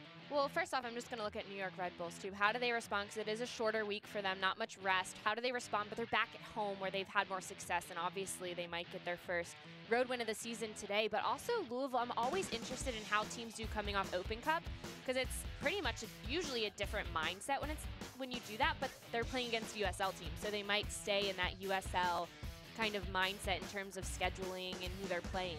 And then also Pittsburgh going into Charleston. That's difficult to play there. What Pittsburgh's done so far this year against Charleston is just they're always going to be strong. Yep. They always are. Always. Well, last time Louisville City FC played after the U.S. Open Cup, it was against the Bethlehem Steel, and it was a 0-0 draw, and it was probably, I guess James O'Connor would argue, it was the worst performance for his team on the year, regular season-wise. You know, whether that happens again in the U.S. Open Cup remains to be seen, but that game will be played tonight, and you'll be able to live stream it on usopencup.com as we are moving through the halftime show. Highlights and stats right around the corner, including second half kickoff. Don't go anywhere.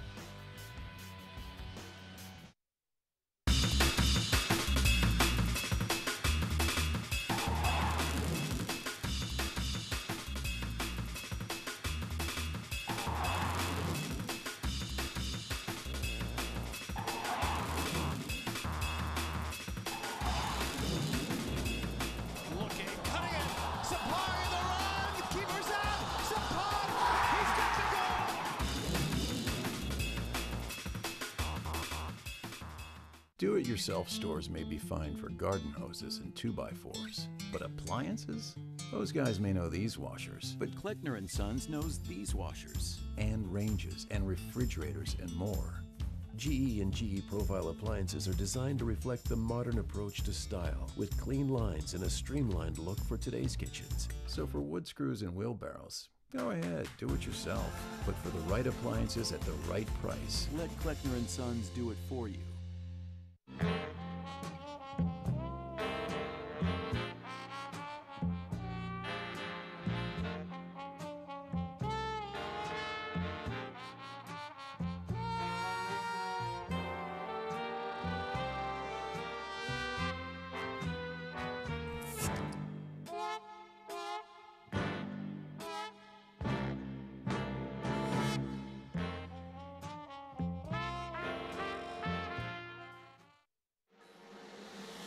It can happen over time or in a snap. If joint or muscle pain has taken you out of the game, we can identify the root cause of your problem and develop a sport-specific treatment plan to get you moving again. Over 400 medical experts strong, the region's only nationally ranked program.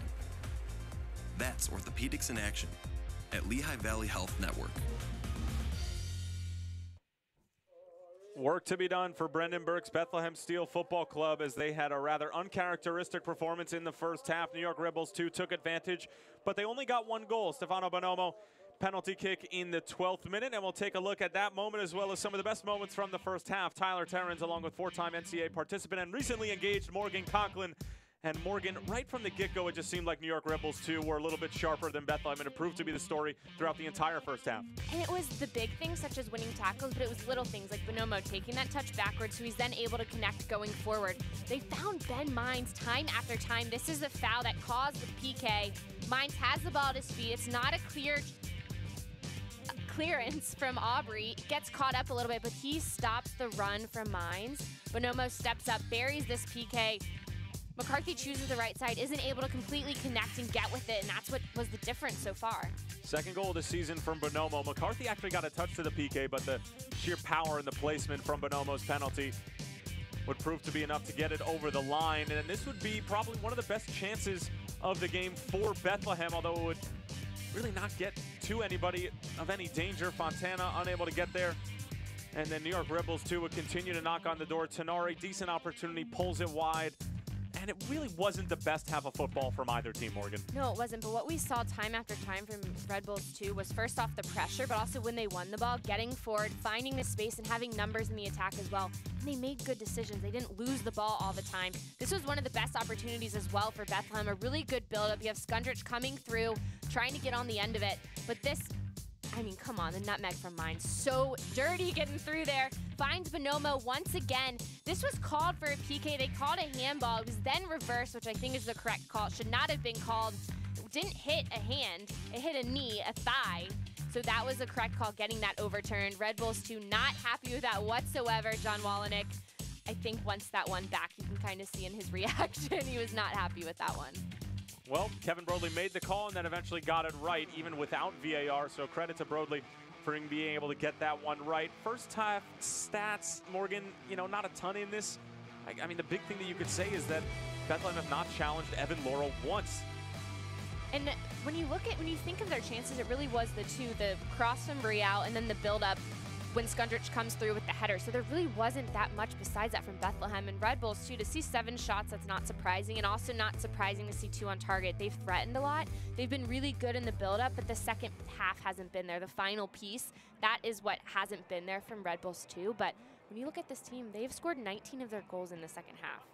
Coming into this game, only 6 in the first half. So this is a team that thrives in the final 45. Bethlehem needs to step up. They need to be a different team coming out of half if they want to get a result. Well, 2 of their 3 goals against New York Red Bulls 2 back on May 16th, in which they won 3-0, came in the second half. Those goals coming from Adam Najim and Fabian Herbers. Galena got things started late in the first half. A rather frustrating first 45 minutes for Bethlehem here at Goodman Stadium as they're underway for the second half. Morgan, what needs to change for Brendan Burke's side in the second half? Well, we didn't see it in the stat sheet, but it's challenging 50-50 balls. And if you look there's a stat that shows duels won, it's 64-36. So that just shows that Red Bulls 2 is winning. They're winning every ball that comes. They're challenging all the 50-50s, getting on the positive end of it. So Bethlehem, the first thing that's most important is challenging and getting up for those balls, because if they don't have possession, they're not going to build anything.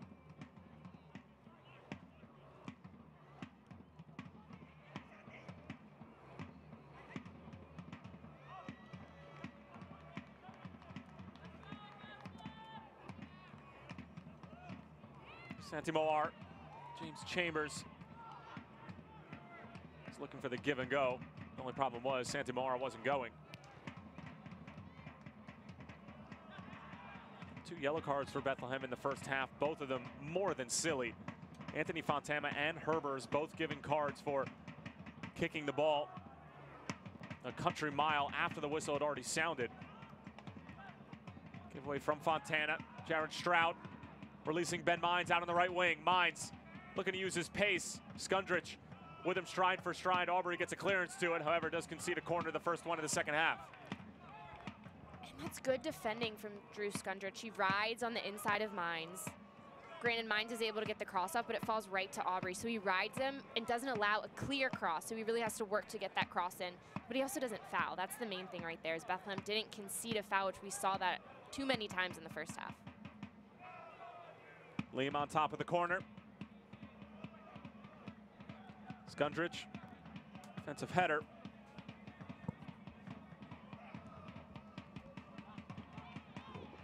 Cleared up the wing, Herbers. Chris Nanko. There's Evan Loro. Able to give it over to Chris Lima.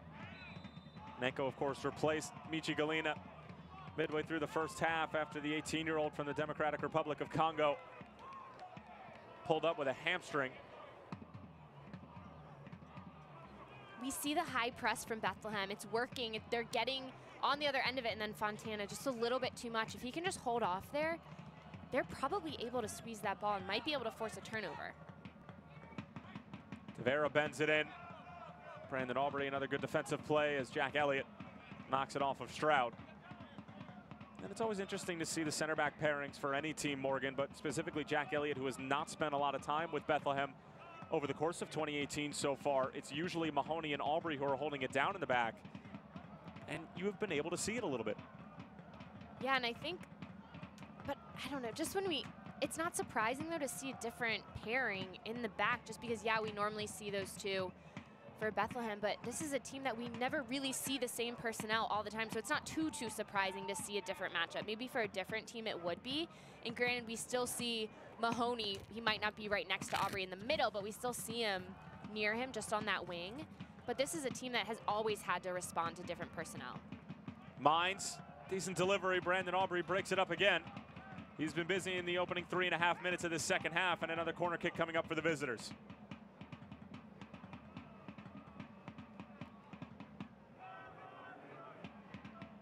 Rebels to 0-3-4 on the road this season. Looking for win number 1 away from either Montclair State University or Red Bull Arena. Tenari. Aubrey again. Mines just clips it back in.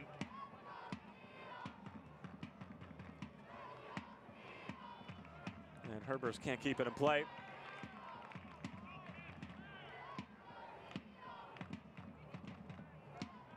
Herbers has been on a goal-scoring tear as of late, 2 goals in the last 3 games.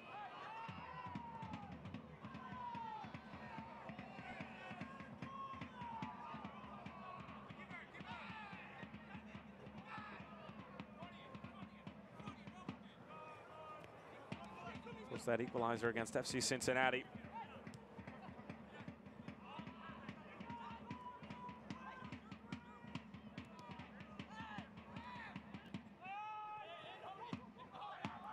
Bonomo thought he was offside.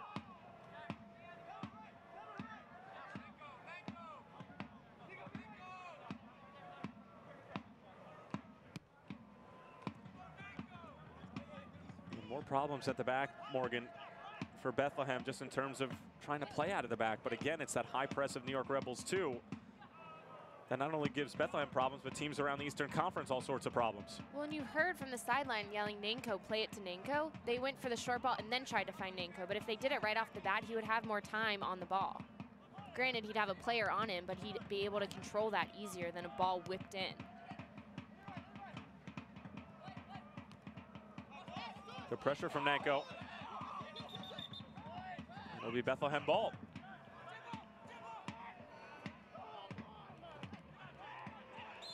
And Chambers just runs through. It looks like Jared Stroud in the middle of the park. Those two have been going at it and are all too familiar with each other. Stroud is going to need some medical attention. And James Chambers, it looks like, is going to be shown mustard here in the 51st. And he will accept it reluctantly. A yellow card has been issued for Bethlehem Steel's number 45, James Chambers. Chambers looks like he's trying to make the argument that he was just running towards the ball and that Stroud was in his path, and I don't agree with that whatsoever. He literally runs through Stroud. And I'm surprised to see some of the decisions that we've seen in terms of tackles and frustration so early in the second half, because we haven't seen Bethlehem play their best soccer yet. They're only down 1 goal. So it's not like it's the end of the game. They're really frustrated. Things aren't going their way. There's so much time left that I'm a little surprised to see some of that, especially coming out of half, when it really is a brand new 45 minutes, or at this point, a brand new 38 minutes. As Nanko can link up with Santi Moar across the pitch here at Goodman.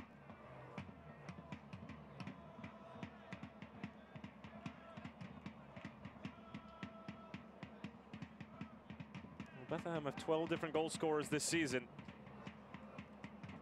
but none of them have been able to put the ball over the line in the first 52 minutes of this one, and they really haven't come close. They don't have a shot on goal yet, as Evan Loro has had a relatively easy trip to the Lehigh Valley.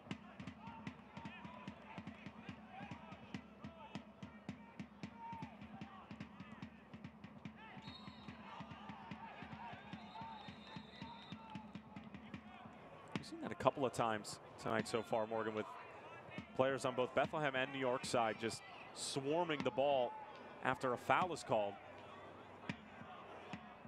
And if you're the player that's standing on top of the ball, if you just thump it into the opposition who's impeding you from being able to restart quickly, it's a yellow card.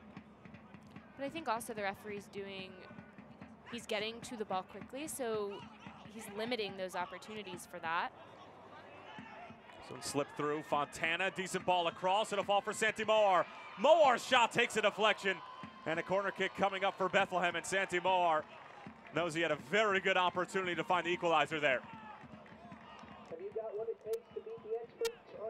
It's a great look from Moar because he comes in a little bit late. Chambers thinks he's the one getting on the end of that ball from Fontana. Moar calls him off, has a better angle. It's a nice block from Red Bulls too, because that was finding its way. It's a good connection from Moar.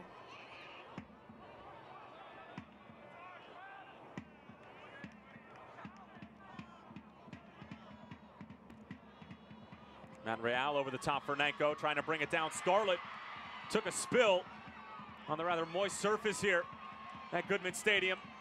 Moar, and a good sliding challenge from Ethan Cutler. Another corner kick coming up for the home side.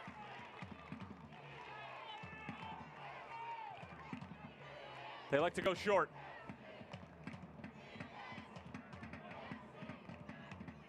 Brought down for Nanko, Chris Nanko! And it's another deflection. Kevin Paulitz this time got a touch to it. And another corner kick for Bethlehem, who are starting to figure things out here in the 55th. And they're making the most of their touches and their decisions, so they're able to build off it. They're not coughing the ball up in a bad position. It's a great first touch down to Nanko, who then looks to connect. But that original cross in looked a little blind, but then it's the touch down to Nanko is what set up that whole opportunity.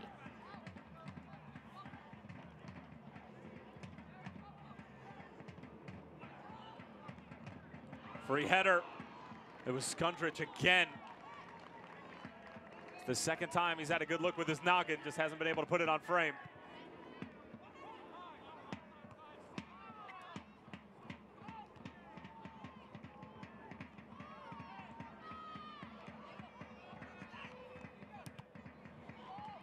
Pressure from Skundrich. Could fall for Herbers.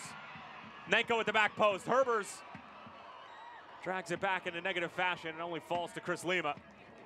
That's such a great ball from Herbers, but he has to see what the play is bringing. There's no player there. Nanko's trying to drift out a little bit more. He didn't have anybody coming up the middle. So that's a moment where he needs to pick his head up and maybe see where Nanko is, because he's really the best option there, really the only option. But this is more of the Bethlehem that I was expecting to see, getting them into the attack. They have the energy, they're challenging for balls, and they're playing quick. So they're not allowing Red Bulls 2 to really establish their defensive shape because they're moving so quickly. Well, Chris Nanko and Scarlett were in an absolute battle in the corner. Nanko won it as the header from, looked like Mahoney, ends up going wide.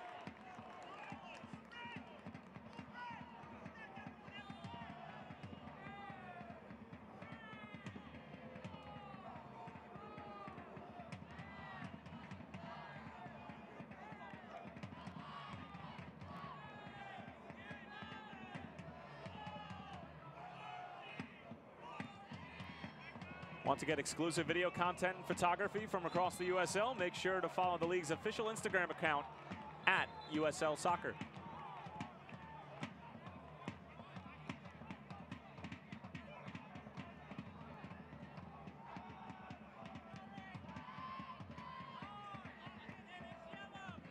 Mahoney keeps it in play.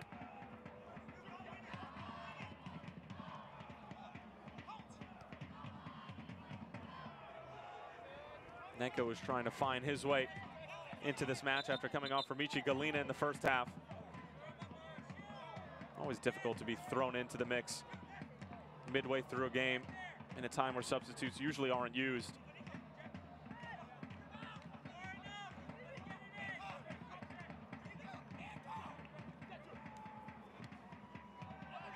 Stroud just knocks it over the top. Paulitz will go all the way back for Loro.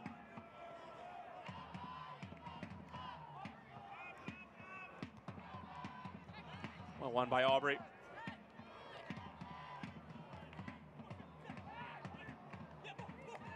That's a great win from Brandon Aubrey. And then you see Red Bulls 2 try to build out, and just this defensive spacing from Bethlehem. They really squeeze the area. They get numbers around the ball, and that's the pressure. We're not seeing so much of a high press from Bethlehem. It's just numbers and squeezing Red Bulls 2's attack into an area where they can then win it. Well, Fontana was fouled, or at least so says Kevin Broadley. His assistant referee didn't necessarily agree. He was pointing in the opposite direction, just thinking that the ball went over the line. But it's Broadley's decision. And now a set piece coming up for Bethlehem, and it looks like Chambers is going to take it. I don't even think that second little push was enough to call a foul. No? I mean, he pushed him, but it wasn't much. We've seen much worse that hasn't been called in this game. This is true. Especially with the location of where that is. This is a really good opportunity for Bethlehem, coming off a slip. And especially the man on top of the ball, who is well known in his ability to deliver more than quality service. This one over the head of Mahoney. Nenko sprinting to go get it, but fails in his efforts. And it looks like we're going to have a substitution now.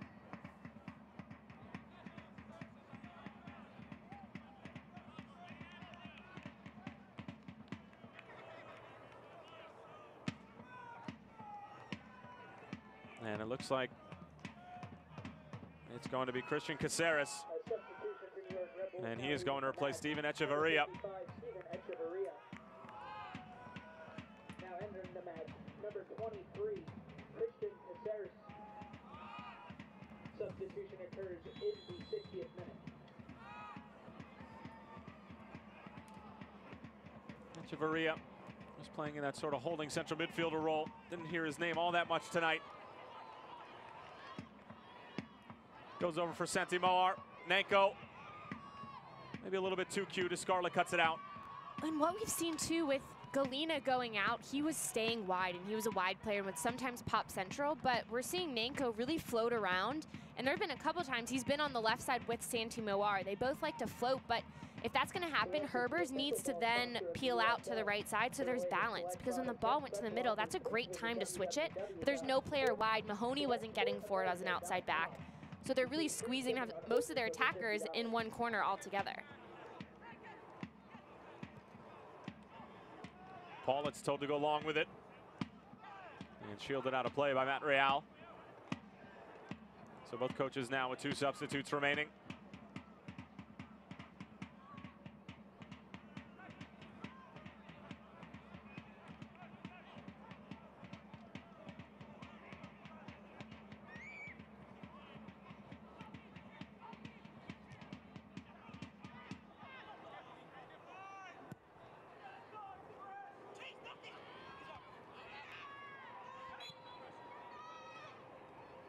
These two teams, MLS affiliations, met in the U.S. Open Cup a few days ago. Brendan Burke was actually at the game.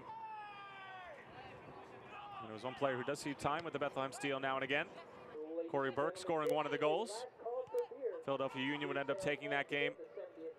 And moving on to the next round of the Lamar Hunt U.S. Open Cup. And of course, Louisville and Nashville of the USL going head-to-head tonight as Cutler on the first time. McCarthy spilled it. And Skundrich just forced to clear it away. A corner kick coming up for New York Red Bulls too, but Ethan Cutler got all of that one. And we said it in the open, we see him get forward a lot. Had 15 shots coming into this game, and that's showing what he can do. He connected with that ball.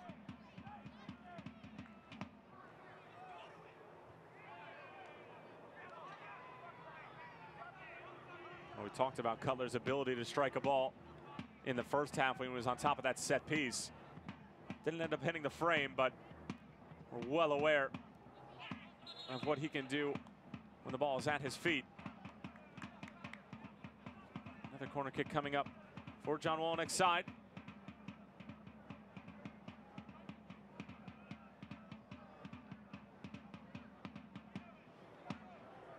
Tenari. Good ball in. Bonomo rising for it.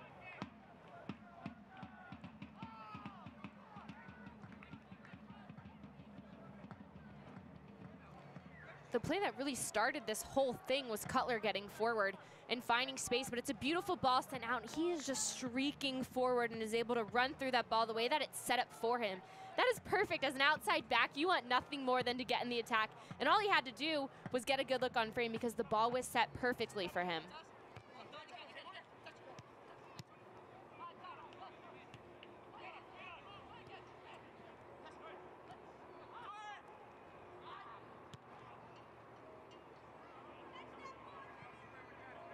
More than an hour played here at Goodman Stadium. Stefano Bonomo's goal in the 12th minute from the penalty spot is the difference between these two rivals. And only 1 point is the difference between them in the Eastern Conference standings. Red Bulls 2 currently in 8th, Bethlehem Steel in 9th. And the New York club can start to create a little bit of separation if scoreline remains the same. They can also get a win against a side that has won the last 3 meetings.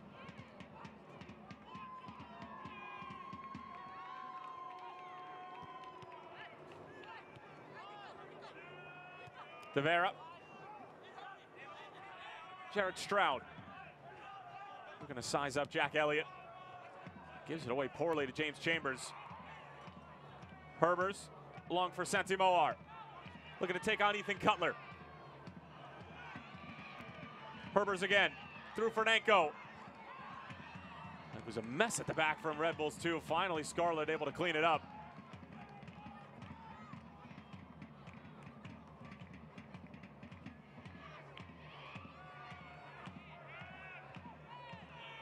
Caceres was claiming that he was fouled. Referee says play on. Mahoney dumps it in. Chambers mistimed it. Neko trying to bring it down and cleared away by Paulitz. The last 2 buildups, Bethlehem players seemed surprised when the ball comes to them. Herbers was getting forward in the origin of that whole buildup, and then when Moar played him the ball, he was almost surprised that it came to him. And then on that last one, you see Chambers go up for it, which that's a great look, but it's squeezes through, and you always have to be ready if you're behind the ball. Herbers can't connect with it. He's not ready for it. But those are the moments with Bethlehem. You see moments when they're on it and they're defending together, defending in those small groups and picking the ball off. And then there's other times when they're very reactive. Santi Moar taken down, much to the dismay of the Forge and the crowd here at Goodman. And now it's a yellow card. A yellow card has been issued to New York Red Bull number 25. And it's to the skipper, Stefano Bonomo. Now entering. That card was issued in the 66th minute.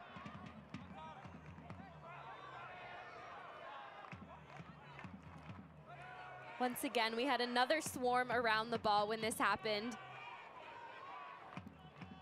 Moar trying to just find a little bit of space, but Bonomo just goes in with body. No feet trying to get the ball, just runs through him, body.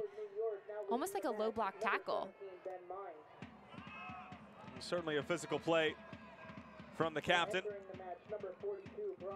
And now Brian White, second leading goal scorer on Red Bulls 2, going to come onto the scene here in the 66th. And the young man, just 18 years of age, Ben Mines, will make way for Brian White. White, a 22-year-old from Flemington, New Jersey, as Matt Real dumps it in. Bonomo wins the defensive header. Chris Nanko elevating. Falls for Jack Elliott, and a great block from Kevin Paulitz. Elliott again, looking to turn. Back in, Herbers fouled right at the top of the box, and a great chance for Bethlehem now to perhaps level it up at 1.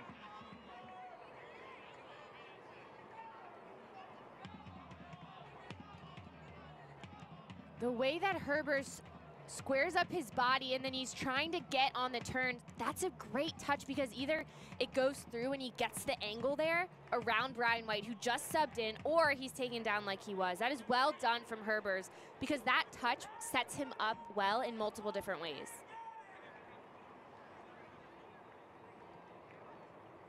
Chambers and Herbers standing on top of it. Santi Moore causing some frustration along the Red Bulls 2 wall. Brandon Aubrey also in the neighborhood. Evan Loro awaits.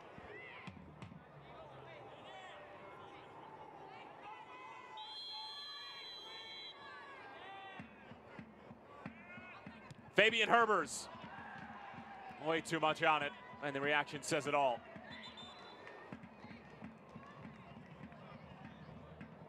You can't cough this one away when you get a moment like that. Herbers worked for it, had a great touch that earned him this shot. Not even close whatsoever. If he can stay over that and just run through it. Well, it is a difficult spot from right at the edge of the box because there's not enough room, or it's a really tight window to be able to get it up, over, and down back across the wall. My question now, though, is how does he respond? Because we've seen him already make a bad decision, earn a yellow card. Just there's no need for what he did, just kicking the ball away. We see his frustration after he loses that. What is his response? It's a great run here. How does he respond to that and get his way back into this game? Well, it looks like the initial cross that took a deflection traveled out of play, even though the ball looked like it stayed in. And a corner kick coming up for Bethlehem again as we're into the 69th minute. New York Red Bulls 2, about 20 minutes away from their first road win of the season. Bethlehem trying to avoid their second home loss of the season. Their only one coming to Nashville, which had a couple of controversial calls in it, to say the least. Fontana. Jack Elliott was there for the header, so was Scarlett. Aubrey still with it towards the byline. Aubrey sends it across, and a huge kick save. It looked like from Laurel or Brian White. Either way, another corner kick coming up for Bethlehem. Aubrey not looking like a center back. That little touch that he took at the end to give him the separation for that cross. Wow, well done. Now it's Santi Moar. Whips it in with pace. Both the blue and white jerseys claiming it was theirs. Kevin Broadley claiming it's in favor of the blue jerseys.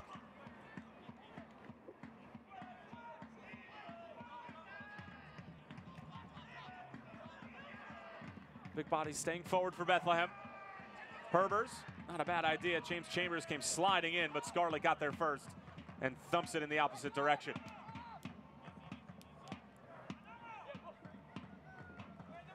We'll get another look at that clearance, and it was indeed by Brian White with a huge defensive play. Watch that little touch with the right foot from Aubrey, though, to make the space, and well done from White, knowing he had a player on his back. Herbers is in behind. If he didn't get a touch there, Lauro may have gotten there, but it's a tough one there, so well done from White to know that he was the one that had to clear that ball. There were about 3 Bethlehem players waiting to try to top that in. We're getting word that Mike Catalano is getting ready to come on to replace Anthony Fontana. Herbers, Nanko.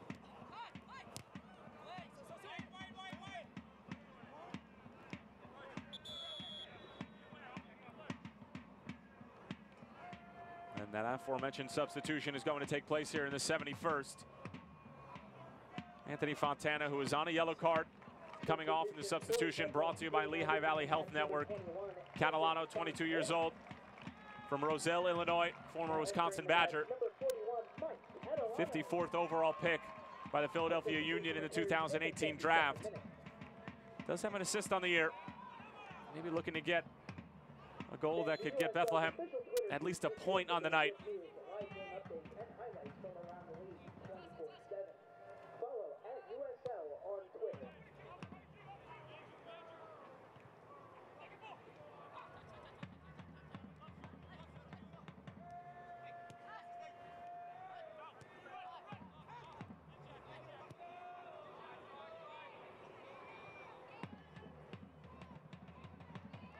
Good play from Santi Moar. Ethan Cutler trying to track back. Now it's Fabian Herbers. Good touch around Caceres. Matt Real. And Ethan Cutler atoning for his sins after giving the ball away.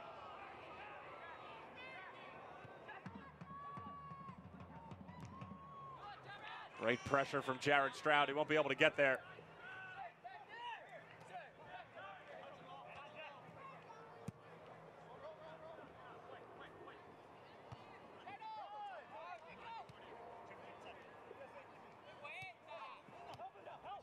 Bonomo.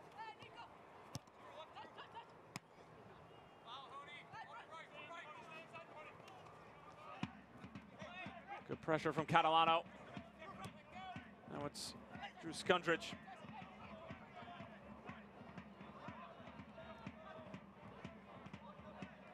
Cool head from Matt Real. Santi Moar. James Chambers running with him. Out for the Irishman. Whips it across. Loro has to parry it away.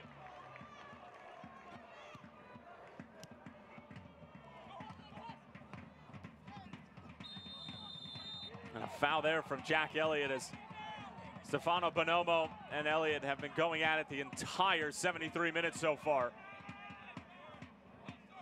And we'll get another look at that half shot, half cross from James Chambers. And the best part about this was that Moar had space to come central. Chambers brought his run wide, and then he whips that with his left foot. That's a strong connection, hits that. Nice job from Loro to cover the near post because he probably wasn't expecting that shot to come across the way that Chambers hit that. But that's the movement you saw, the interchanging with Moar and Chambers, because we've seen Moar stay wide and then Nanko as well come over, but we haven't really seen a lot of interchanging and had Moar dribbling at the back line, penetrating centrally. So it was a nice change from Bethlehem, and you see what can happen. Body's hitting the floor, the ball stays in play.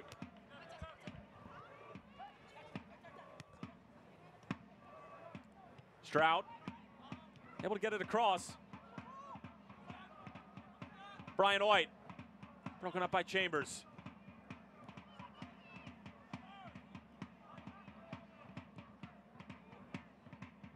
It's Matt Real trying to send Catalano on his way.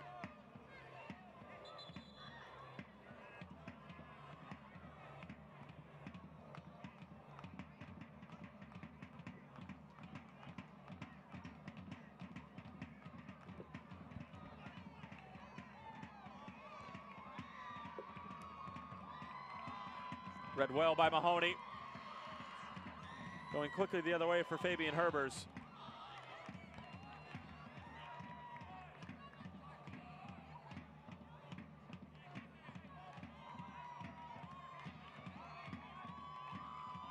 And Morgan, at what point, if you're Brendan Burke, do you start to throw some extra numbers forward and become a bit more daring in your efforts? I mean, I think we see an attacking substitution, although Fontana is an attacking player as well. You see a little bit with that with Catalano, maybe just bringing in different personnel to see how that changes. I think the next couple of minutes, definitely, I would say by the 82nd minute, that might even be a little bit late as you're chasing this. But Bethlehem has had opportunities, so I think we could see it more around the 80th minute because I don't think they're struggling to find chances. They've had opportunities, so this group is doing a good job. Maybe one hasn't fallen yet. So I wouldn't be in any super soon rush to change that, but I definitely think by the 80th or so minute, give this group a couple more minutes to see what can happen. It was a bizarre play as Santi Moar just slipped. We did mention that it started to rain just for a brief moment during halftime, but it looks like it's held up for basically the entire half hour of the second half so far. But Tyler, going back to that, if you look at the subs that are left, you have Prosper Cholula, who we've seen in the back. We have Ben Afimu, who we've seen more in a defensive role, and then we have a goalkeeper. So for Bethlehem, they may have really already made those attacking substitutions, especially having to put Nanko in earlier than they would have liked. Chambers not happy with the call going in favor of Red Bulls 2, and now a set piece coming up for the visitors. Morgan, you mentioned it, those early substitutions can really affect your game plan because it would have been great to be able to bring on Chris Nanko and his pace. I mean, you probably would have already brought him on at this point, but he would have had fresher legs, would have been a different look for this Red Bulls 2 back line, whereas they were able to deal with Nanko as he was trying to find his rhythm in this game. As he stands in a lone Lehigh Valley wall right now.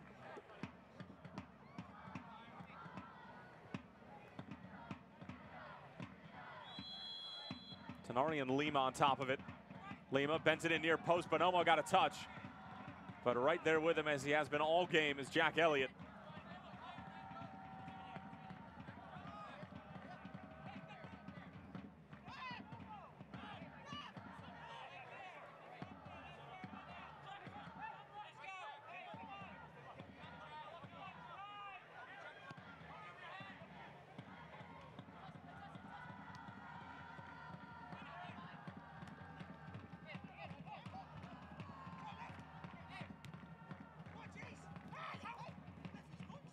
Stroud able to clean up.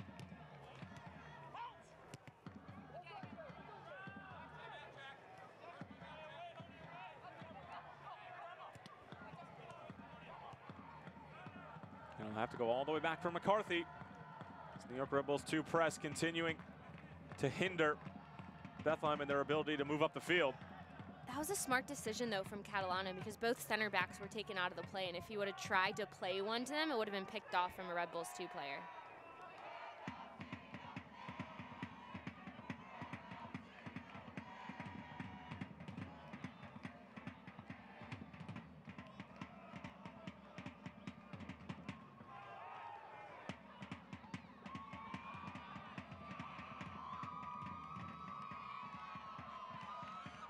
Santimar looking to skip around Ethan Cutler. Cutler just gave him a two-arm shiver. And a set piece coming up for Bethlehem. That's what Santimar brings to the table. An innate ability to go at defenders 1v1. And very rarely can any defender stay in front of the runner-up for the Rookie of the Year in 2017. As a defender, it's so tough because you either have to foul him and stop the whole thing or try to defend him 1v1, which he thrives in small spaces when he has a defender on him. That's when we see the best of Santimar.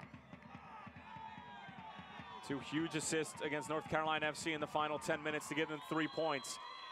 Does he have an assist up his sleeve now from the set piece? It's a good ball in. Jack Elliott was there, but just sort of mistimed the header. And a goal kick coming up for Evan Loro. Ladies and gentlemen, Wednesday was a historic day for soccer in North America. Members of FIFA voted to award the 2026 FIFA World Cup to the united bid of Canada, Mexico, and the United States. The World Cup will return to North America for the first time in 32 years and promises to be the biggest sporting event the world has ever seen. Congratulations to the united bid. The FIFA World Cup is coming in 2026.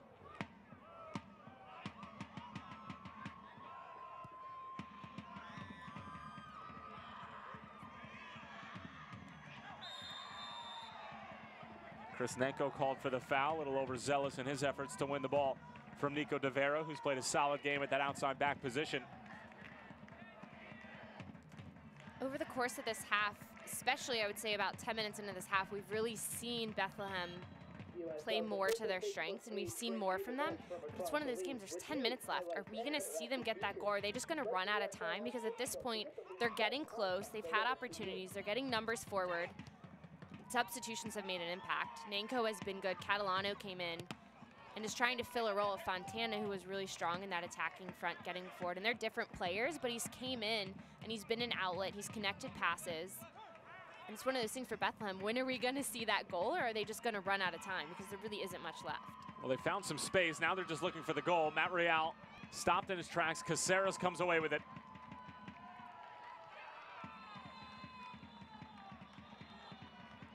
We're going to get a stoppage here. And it's a yellow for Caceres, who got in a bit of a shoving match with Matt Real. A yellow card has been issued to Red Bulls number 23, Christian Caceres. The card has been issued in the 82nd minute. Caceres was trying to get to the outside and get forward from that more defensive position that he's been playing. And Matt Real was with him stride for stride. Caceres sort of had enough of it and retaliated.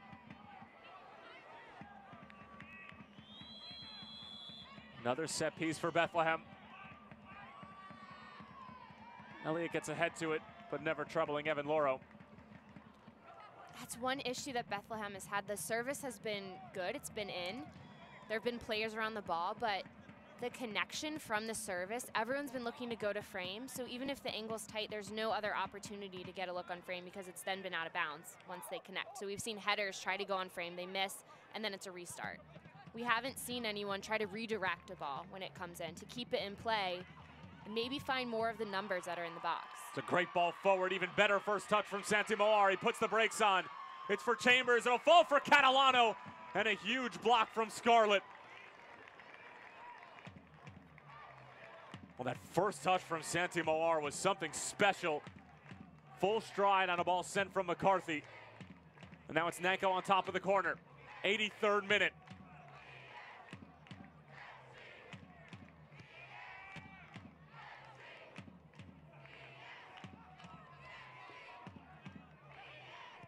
And Real dumps it back into the mixer. Second ball fall for Elliott. Back out for Nanko, the Canadian. Looking to take on De Vera. Able to get there, whips it across. Falls for Herbers. Looking to go back for Santi Moar. And breaking it up was Christopher Lima right on cue. Now it's Tenari.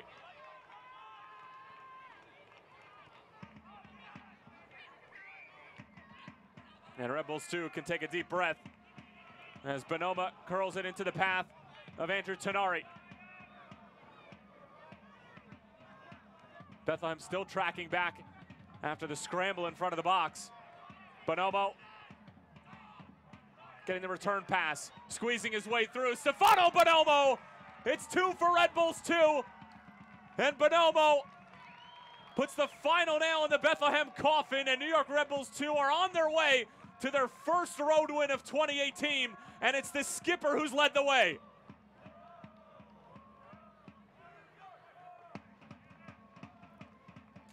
That is a dagger to Bethlehem, tracking back off one of their best build-ups, some of their best chances. Bonomo, though, creates this whole thing. He plays the ball in and then just gets right past Chambers. Chambers doesn't stay with the play, gets past that whole line of defenders. Elliott tries to slide over, doesn't get there in time, but Bonomo wanted that. He plays the ball in, he keeps his run going, and just blows past every player. Nobody stayed with him. Nobody got a body in front to make that difficult for him. It's a great finish, and Bonomo did that all himself. Bonomo at the brace here at Goodman Stadium. And sometimes you need your leaders to step up and get 3 points that have been eluding you, and 3 points on the road has been eluding John Wolnick and his side for the entire start to the 2018 season. And the California native putting on a performance here in the Lehigh Valley. And now Bethlehem with an extremely steep mountain to climb with just about 5 minutes remaining plus stoppage time. And that was at such a point where you were feeling Bethlehem crawl back into that game. That ball sent across from Chris Nanko, if somebody just got their toe in front of it, it would have gone in. He whipped that ball in, nobody was on the line. Herbers then gets it on the end line, and he has 2 options, Chambers and Mo are there, and he plays it in between them. He doesn't hit either one in the feet. If he just hits that into their feet, just a simple pass, they have an easy look on frame, but he hits it in between them. Red Bulls 2 are able to step in between, and that launches the whole counterattack.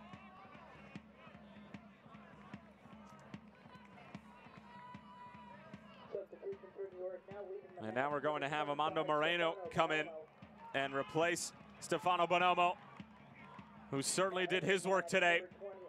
Gets a nice pat on the head from John Wolnick and some love from the coaching staff on the New York Red Bulls 2 bench. And the man from Hillsborough, California, leading his side to 3 points here at Goodman Stadium. And it's Moreno who has 6 goals on the season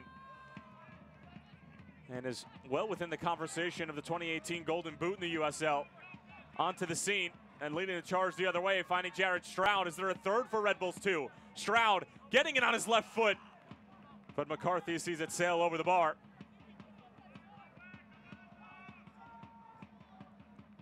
I'm not sure if that goal brought Red Bulls 2 back to life. I think it just really stopped everything, that all the momentum that Bethlehem had going forward. Stroud is able to create the space. If he can cut this low and keep it on the ground, or at least below knee level, he'll get a better look on that. But that goal just totally halted all the attack that Bethlehem had. Their momentum, this place is deflated. You can just feel it. They had so much momentum, so many opportunities, and we're really right on the verge of getting back into the game. but Bonomo. Herbers over the top for Nanko. Both Scarlett and Nanko mistimed it. Scarlett able to recover. And for such a big game that had Eastern Conference implications written all over it, rivalry matchup, just 74 miles separating the two sides between Goodman and Red Bull Arena. You expected a much better performance from Bethlehem, but we haven't seen it. Free header, there it is for Bethlehem. A quick response. And it's Mahoney who's able to nod it home. And just like that, we might have a game on our hands yet. 2-1 here at Goodman. Just when you feel that Red Bulls 2 have put the end to this game, that is a textbook ball in, a textbook finish from Mahoney, a beautiful header. Loro had no chance of getting there. That connection, the way his shoulders were faced up, right when he hit that, you knew that was going to go in for Mahoney. Beautiful finish, well done by him, and well done to get his team back in this, because that's the catalyst. They still have time. They can get back in this, especially if they bring back that intensity in the play that they had before the second Red Bulls 2 goal. Matt Mahoney with his first goal of the season, now make it 13 different goal scorers for Bethlehem. But is it too little, too late? And Chris Nanko going to get a yellow card after the fact. Credit Nanko for the assist. As we're now into the 89th minute, and all it takes is possibly one more set piece, one more moment of magic for Bethlehem to eke out a point.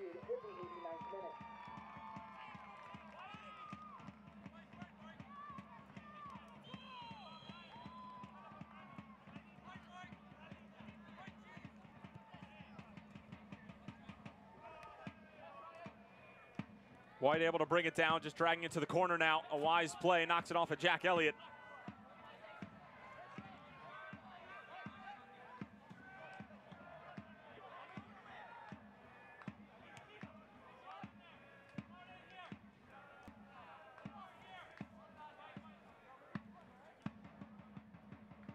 And now Red Bulls 2 with the clock very much on their side, going to milk it for what it's worth.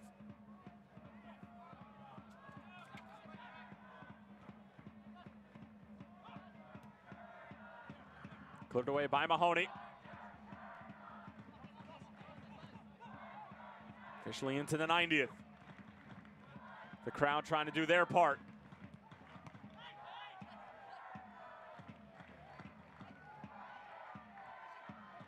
Caceres.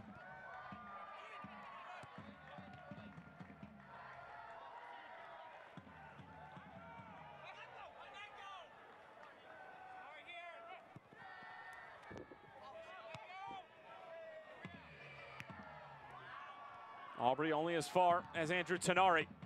Trying to slot it through, cut out by Aubrey.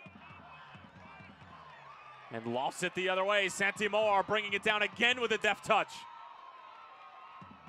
Looking to run at Scarlett. And great 1v1 defending from a man who's been solid for New York Red Bulls 2 for the entire 90 minutes. And now Kevin Broadley awarding a foul in favor of New York Red Bulls 2.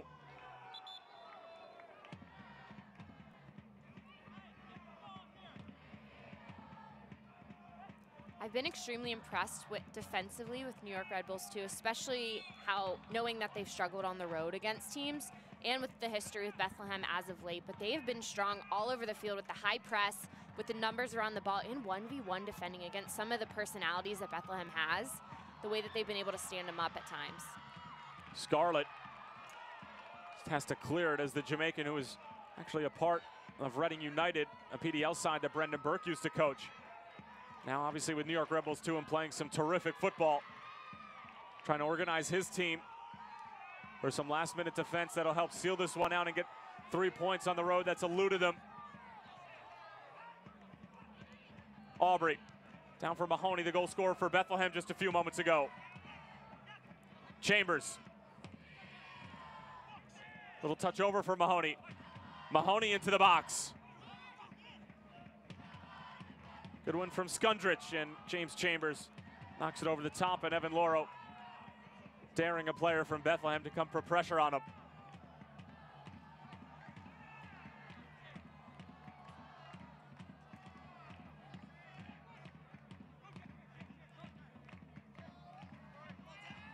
Caceres.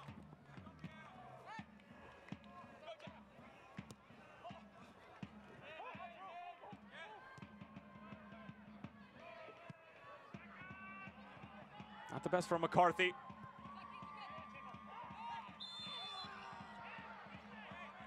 Chambers fouled by Caceres and trying to go out quickly the other way.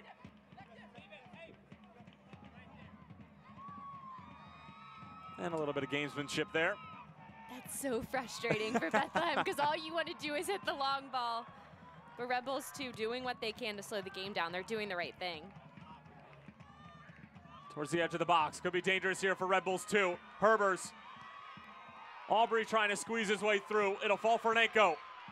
Everybody forward now for Bethlehem. Nanko, good ball in. Oh, and it just skips past everyone. Brandon Aubrey was there, as was Herbers.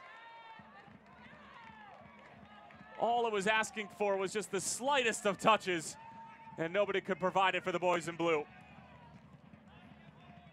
The effort that we have seen from Bethlehem in the second half, can you imagine if we saw that in the first 45? This game would be totally different, and it would be a really good game because it wouldn't have been as lopsided as it was in the middle with, or in the beginning with all those opportunities for Red Bulls too.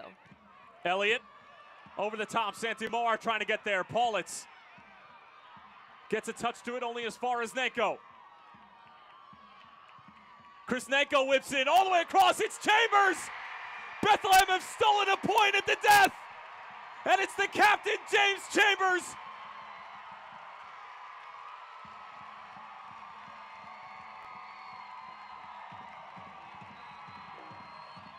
Red Bulls 2 cannot buy a win on the road. Credit to Bethlehem, who have scored 2 goals in the last 4 minutes of play. James Chambers drifts wide, sneaks in behind, and steps in to finish this. When that ball goes wide to Nanko, he drifts his run wide just in case it gets over the mast, just so he's on the back post, and that is exactly why he is there. He is the leader of this team. His body positioning, he knows the small things to do that make a difference, and that's why he scores the game-tying goal in stoppage time. And that's going to do it. James Chambers with a goal in the 94th minute equalizes and gives the Bethlehem Steel a huge point against New York Red Bulls 2. The standings in the Eastern Conference table will remain the same.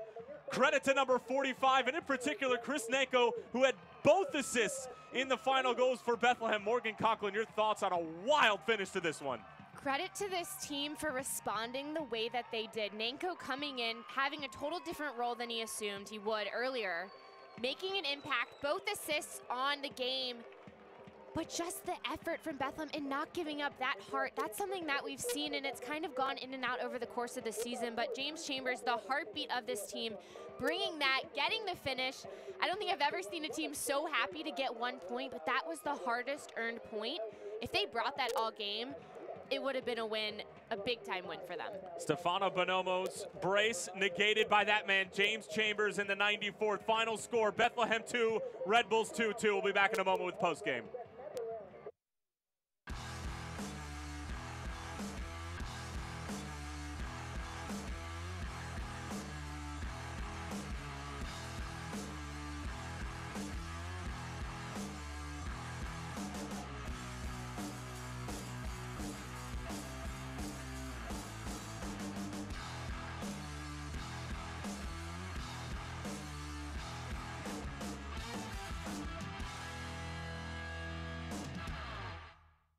Hillside School in the Lehigh Valley works to maximize the potential of the child with learning disabilities through excellence in education. Join us in supporting our very own Sean Redmond, Hillside's art teacher, as he prepares to hike for Hillside by completing the Appalachian Trail hike. Our goal is to raise $100,000 in support of student scholarships at the Hillside School. To donate to the Student Scholarship Fund and support Sean's journey, visit hillsideschool.org or follow us on social media. Hey Union fans, Dunkin' Donuts has the perfect assist for DD Perks members this season. Score medium hot or iced coffee for $1 the day of every Union home game when you use on-the-go mobile ordering in the Dunkin' app. Order ahead, skip the wait in store, and go! Enroll in DD Perks today and order your next Dunkin' run on the go. Dunkin' Donuts, the official coffee of the Philadelphia Union. The Union runs on Dunkin'.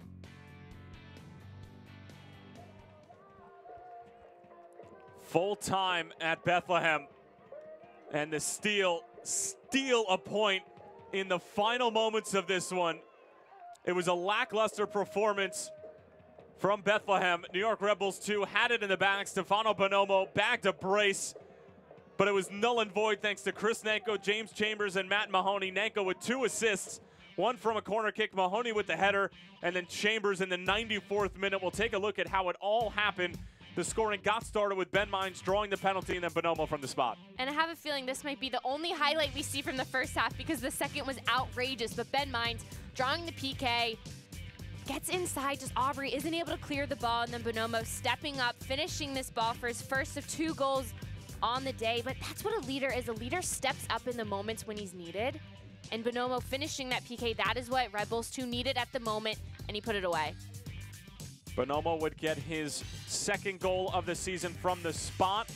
New York Red Bulls 2 would knock on the door in the first half a couple of more times. Bonomo trying to get through again. This was a bizarre play. It was initially called a handball. You see Kevin Broadley point to the spot, but this angle shows you that it's just purely off the knee of Brandon Aubrey. Kevin Broadley, when asked for assistance from his assistant referee, John Walnick, not happy when Kevin Broadley would end up reversing the call as it would end up going out the other way. And while Walnick is obviously upset, probably the right call at the end of the day. And then 84th minute, Morgan, we thought the game was over. Bonomo's 2nd goal. I mean, he just put this away when Bethlehem had a bit of momentum, but he created the whole thing. It's the entry pass, the ball back out to him. He gets by Chambers, gets past Aubrey as well, and then is able to slot that in. That is well done. It's a beautifully struck ball, but the whole build-up, Bonomo, just the footwork, the movement, well done by him. Goal number 3 on the season from Bonomo. Bonomo would come out, and then in the late stages of the allotted 90 minutes, Chris Nanko delivers a beautiful ball in for Mahoney. I mean, everyone just watches it. Their heads turn to the ball, and then their heads turn to the goal. The way that Mahoney finishes that, and then come on, the final seconds of the game, Nanko gets his head up, and he sees that Chambers is wide. And look at the ball he plays across. It's not lofted in the air. He sees the space, and he whips it through there to know that that's a simple finish and 100% accuracy from Chambers. Full-time stats, and Morgan, Bethlehem Steel only had 3 shots on target, 2 of them finding the back of the net. They didn't get their first shot on target until midway through the second half. I mean, you said it before, if we had seen the last 3 minutes of the game from Bethlehem throughout the entire 90, you easily could have been 3 points for Brandenburg's side. And that's definitely something to focus on, but a positive from them is their response. You look at over the past couple games, especially Cincinnati, how they responded to being a man down, getting back into that game with this one, not playing their best and crawling back into the game, then having to deal with the 2nd goal against, and then still responding. Well done from Bethlehem. There's definitely things they need to clean up, but that's exactly what they focus on in terms of the positive, that they've been able to keep themselves in games. It's just starting it earlier. That's what they need to do now. Well, New York Red Bulls 2, they get a point, but it probably feels more like a loss as they were up 2-0 in the 84th. Mahoney in the 89th, Chambers in the 94th, and it would finish 2-2. Bethlehem Steel FC now have a 4-match unbeaten streak under their belt. New York Red Bulls 2 still desperately searching everywhere, anywhere for their first road win of the 2018 season.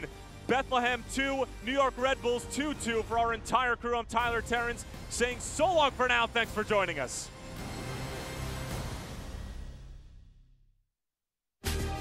This copyrighted telecast of the United Soccer League may not be retransmitted, rebroadcast, or reproduced without the express written consent of the United Soccer League.